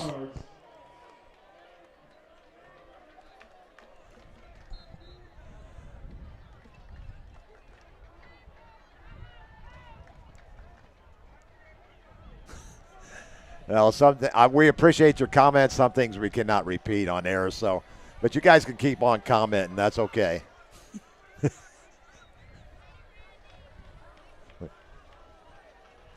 Perry in the Wildcat for Escambia. He's going to get back to the line of scrimmage, maybe gain 1 yard, and it's going to bring up third and 12. Jaden Jones in the 24, along with number 90, Bryce Wheeler on the stop. It's 3rd and 12, off the 40-yard line. Thanks for your input, James Watson. We appreciate you. Clock down under 4 minutes to go here. 29-13 Escambia. Unless by some miraculous ending here, the Raiders will drop to 0-6 on the season, which is the first time in school history that they will ever start out a season 0-6. And it will be their 8th straight loss with 3:46 to go. Unless, like I said, unless something miraculous happens in the next 3:46. I'm trying to remember if I've ever seen a game where a team was down this late and they were able to come back. I feel like I have before, but I can't recall it. Have you, Bill? Navarre? No, just in general. Okay, like in college, general. NFL, high school. Yeah, it's a lot. That's not much time to put 16 points on the board here. You would require 2 touchdowns, and you don't even have the ball right now. So that's you trying to get in on the sideline there, Robert. Any of our Irish Bill top fans out there, if you've ever seen a game where a team was down this late by this many points come back, please chime Dunn in. back in there, and I'm surprised Dunn is still in there. They did not call. That was actually pass interference.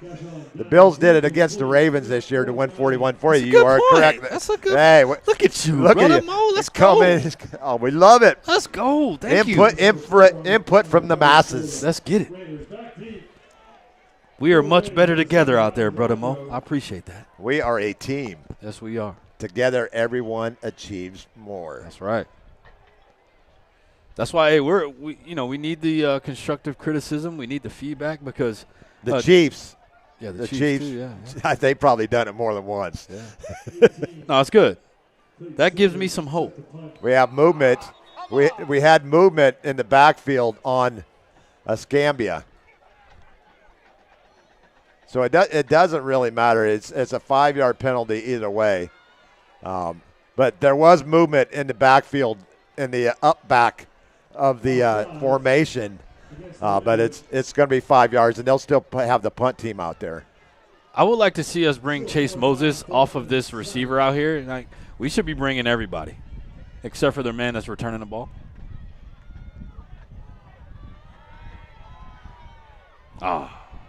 He got away with that one quick. And he just get away from the ball. And the Raiders going to take over. It was touched by the foot. So you stop the clock with 3:41 to go. The Raiders have 221 seconds.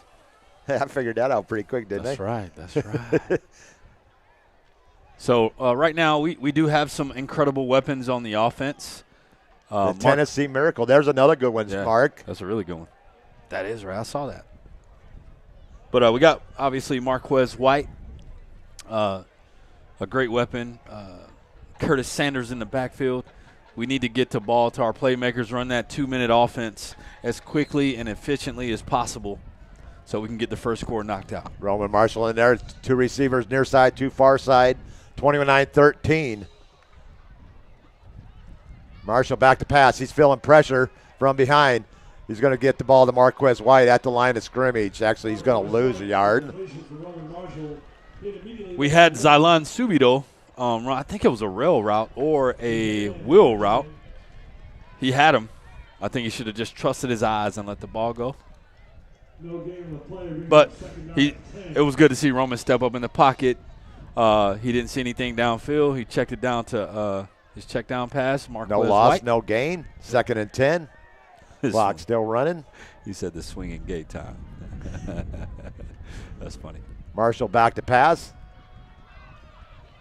Yeah, it's time. I mean, you got number 6. It's about time they called it. Number 6 was hanging all over Tucker Williams. Yeah, Tuck's a big and boy. They finally called it. Yeah, Tuck's 6'6", y'all. Like, this number 6 has no shot.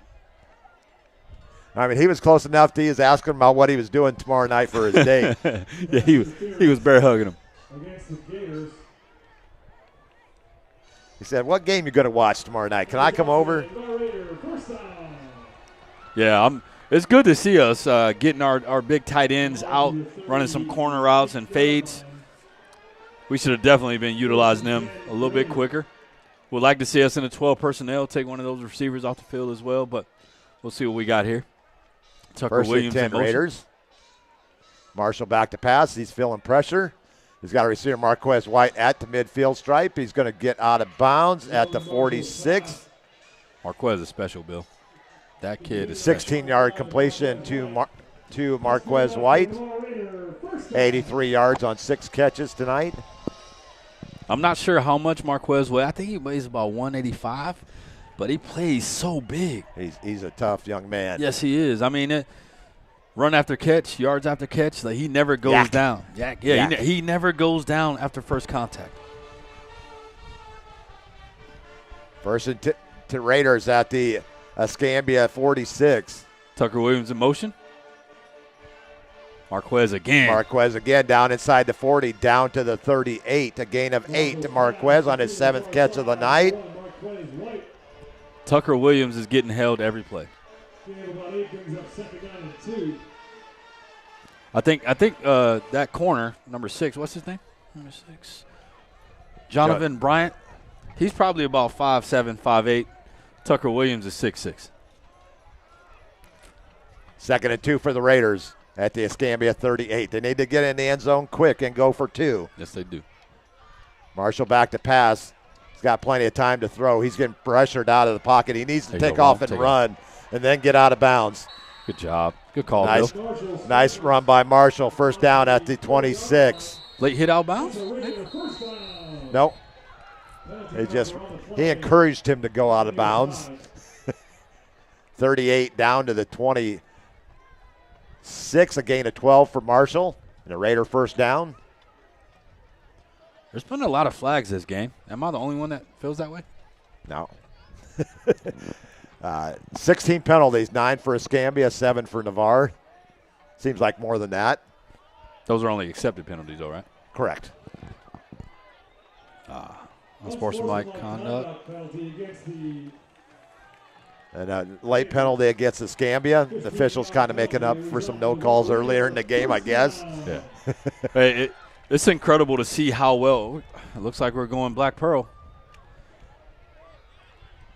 But it's good to see how well the offensive line has been blocking, especially in the second half, because Escambia knows we're passing every play. Most definitely. So I don't think any of our quarterbacks have been sacked tonight. Well, maybe the one in the end zone was counted as a sack because he intentional grounded. But overall, really good protection by that O-line. Big Bubba's doing their job. That's right. Marshall going to get back to the line of scrimmage, maybe 1 yard. Another questionable call, Bill. Like we have 1 minute and 37 seconds left. We got to throw it. We got 2 tight ends that are 6'5" and up. And they got DBs covering them that are like. Timeout Navarre, their first of the second half. 2 remaining. I would like to see us throw some fades right here. Get Tucker Williams outside on that matchup.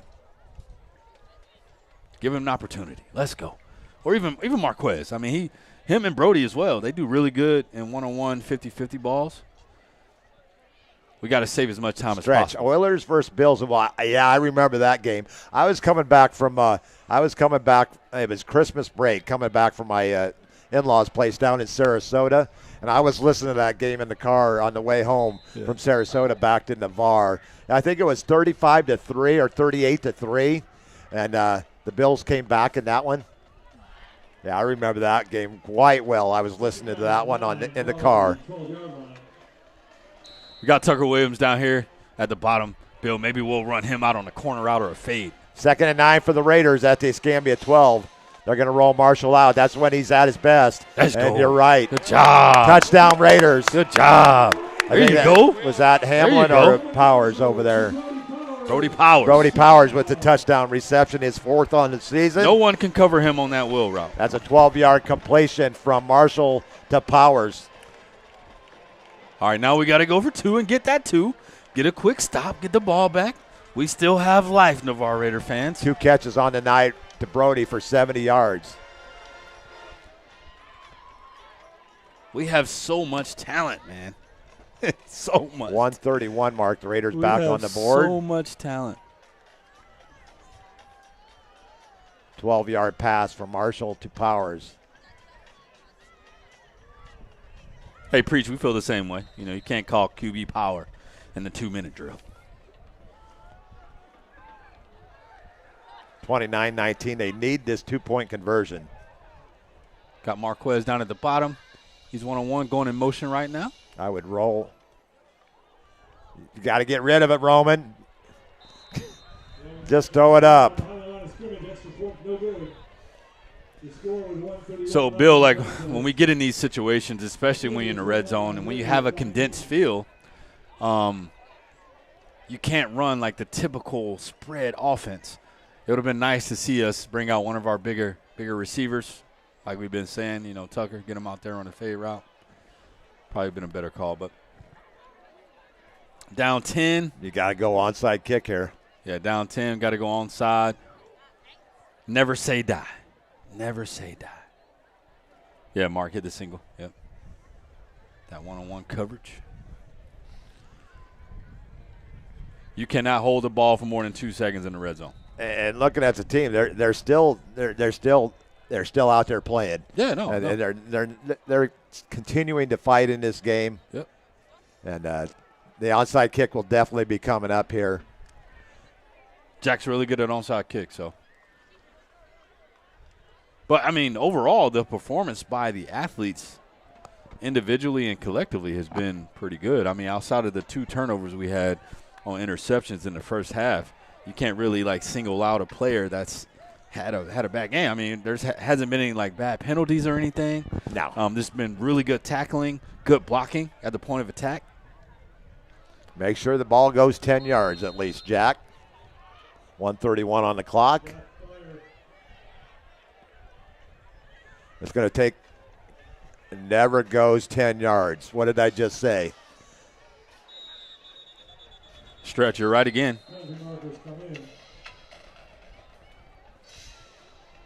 The ball does not go 10 yards. That's the reason for the flag right there. Yeah. Yep. If we would have kicked that extra point earlier, it'd be 29-21 right now.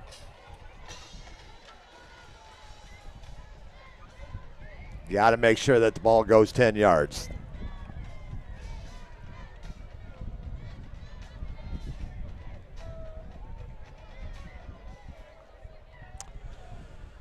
So now you want to encourage your defensive players to utilize that peanut punch, attempt to get the ball out while they're running the ball.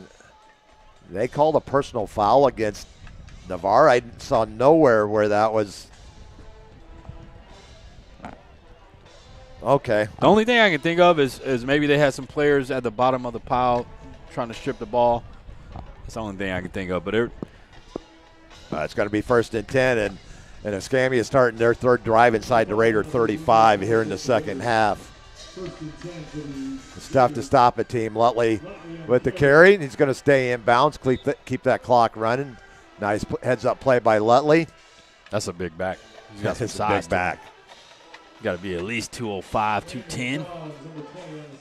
5-yard gain. It's going to bring 4-yard gain. It's going to bring up 2nd and 6. Clock down under 106, 105. Under a minute to go.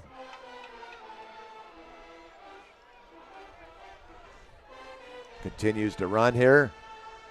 Play clock at 7. They don't even really need to snap this ball, but they do. Lutley with the carry to off left tackle, still on his feet, pushes forward for Escambia 1st down, and that should about do it there, Marty. A gain of 6. I gave him 7 yards on the carry, and the clock stops at 37.8.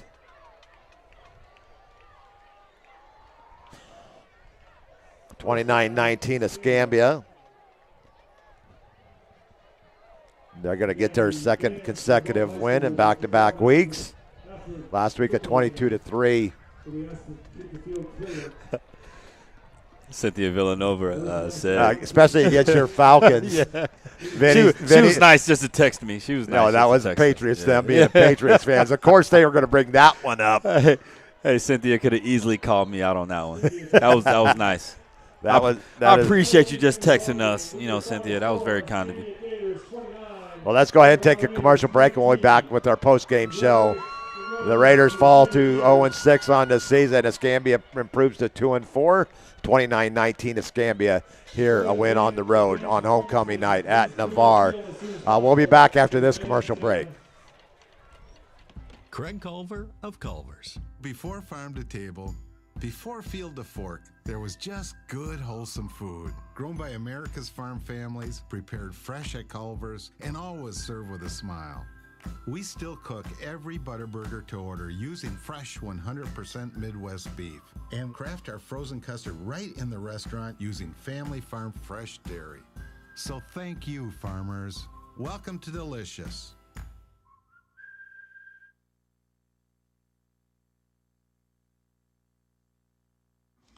University Lending Group, located in Harvest Village. It's Navarre's local mortgage lender. Buying, building, or refinancing a dream home is in your future.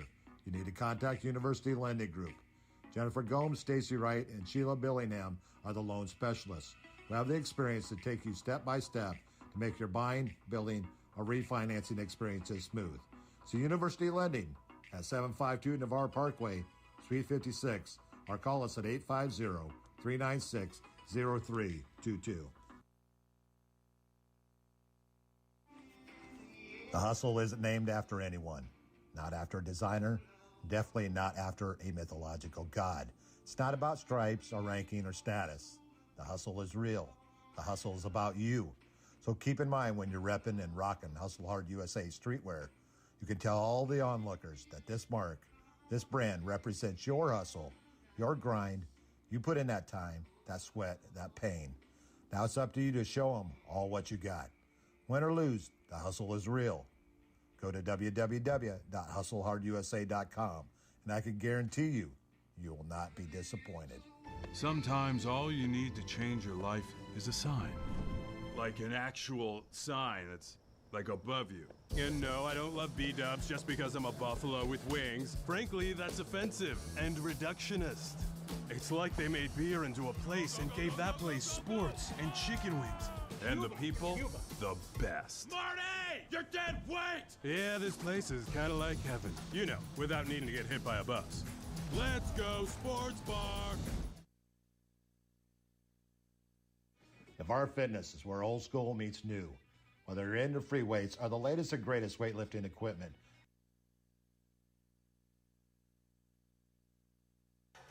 great teams have great support. The Navarre Raiders have one of the best support organizations, the Navarre Raider Quarterback Club.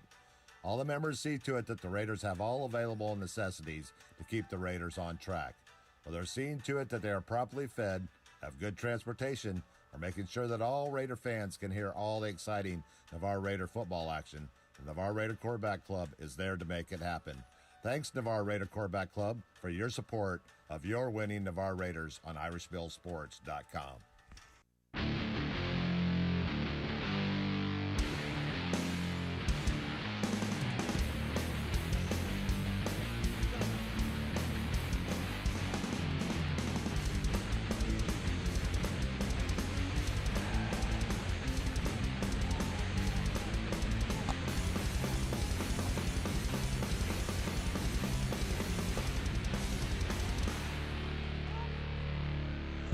Welcome back to Bennett C. Russell Stadium, a homecoming night. Not so in a celebratory mood here as the Raiders fall 29-19 to fall 0-6 on the season.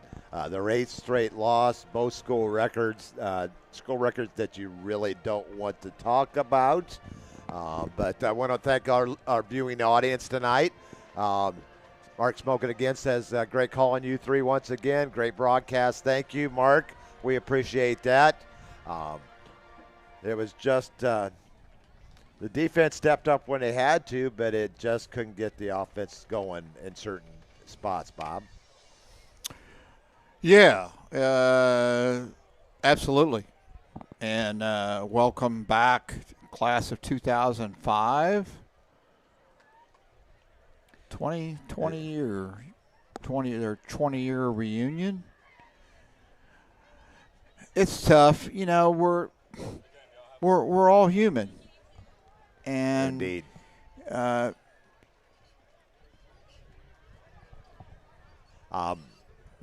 think it's their coaching. I mean, they have the job. We don't. Experience, coaching, getting out coached once again. Mike Bennett. Yeah, I mean, Cynthia, I don't feel bad at all. Come on. You were gifted the one previously in the Seattle game where Seattle. Sorry to interrupt you. Where Seattle calls the worst play of all time in a Super Bowl when you got a running back in the backfield that I could have ran in from 2 yards out. You were gifted that one game, and then now that's enough talking about the New England Patriots. I'm sorry. They still have a football team? Do they? Yeah. You know, Cynthia, we love you. Cynthia, who won the baseball game 2 nights ago, by the way? Was that the Yankees? The Yankees. The Bronx Bombers. 4-0. How about Schlitter?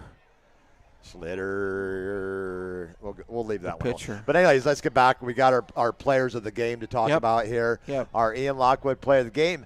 I would have gave it to Billy Dunn, but he threw 3 interceptions on the night and 2 really bad picks. Yes. So I'm going to throw our name in the hat for Marquez White as our Ian Lockwood player of the game. Okay. You guys agree with that? You're the boss. Our offensive player of the game, let's see. I got to go with Mr. McDaniel from Escambia. 2 touchdown receiver, 103 yards on 5 catches. I'm going to go with McDaniel. Good possession receiver. McDaniel from Escambia, our defensive player of the game. I got to go with Jacob Bishop, 2 interceptions. And he balled out. I like to see how many tackles he had tonight as well. But you all in favor of Jacob Bishop? And the punt that he had inside the 2-yard line. What a beautiful punt. And that's we have a special name for that award, the defensive That is our award. Will Sutter Defensive Player of the Game. Yeah. Our Ian Lockwood Player of the Game is the MVP. Then our Offensive Player of the Game. And then our Will Sutter Defensive Player of the Game is Jacob Bishop from Navarre.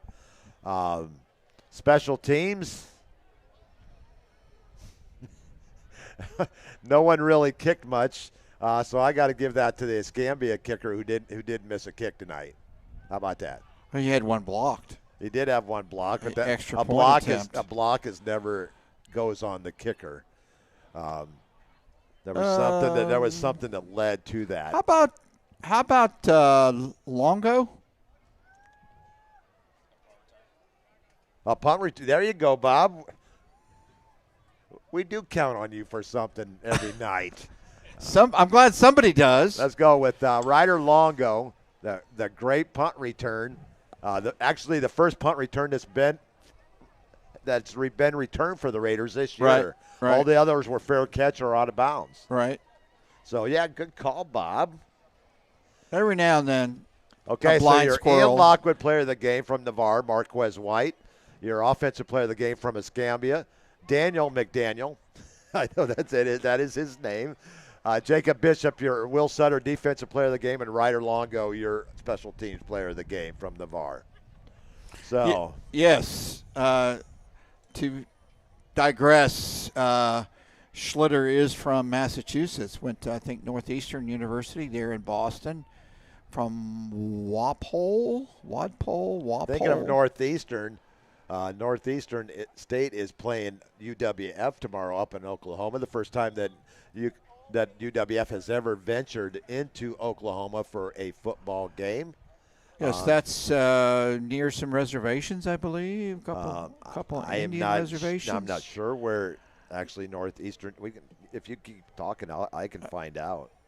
Yeah. So. Let's look that one up here. Yeah, Schlitter was from the Boston area. Great game he pitched the other night.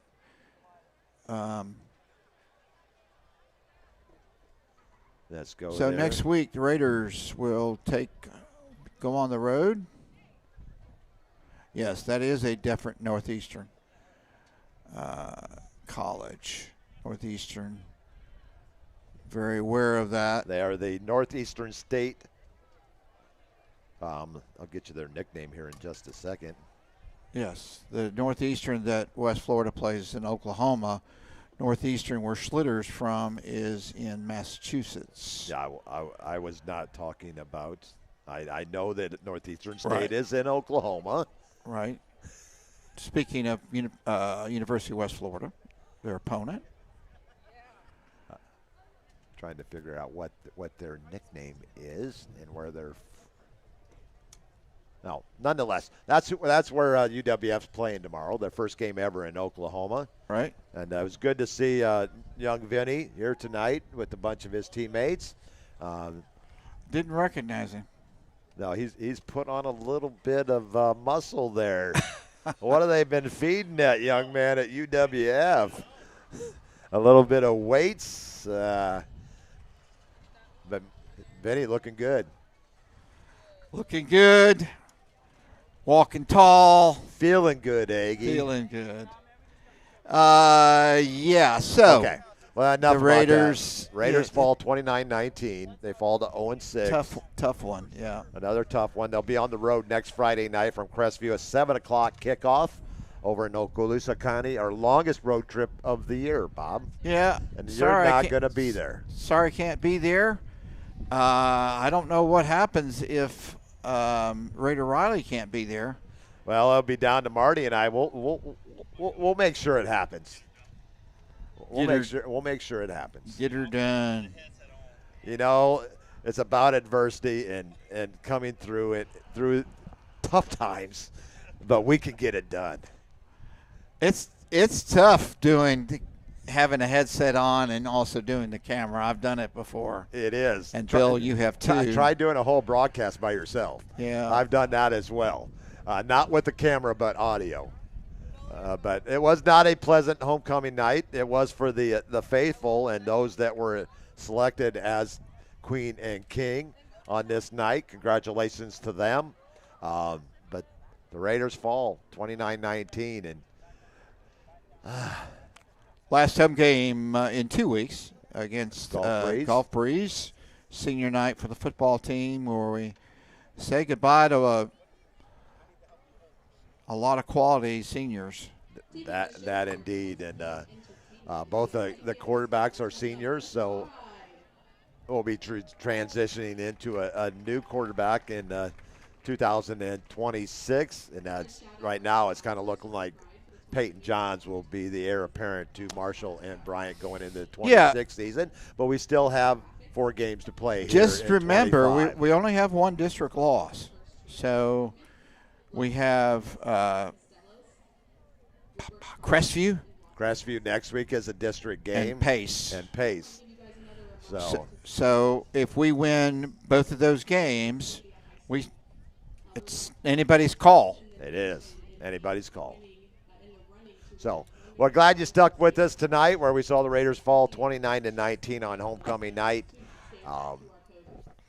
For Seminole Bob, Marty Wilson, and Irish Bill, we're gonna call it a night. Enjoy your college football slate tomorrow and your NFL slate on Sunday and Monday night. Until then, may the wind ever be at your back.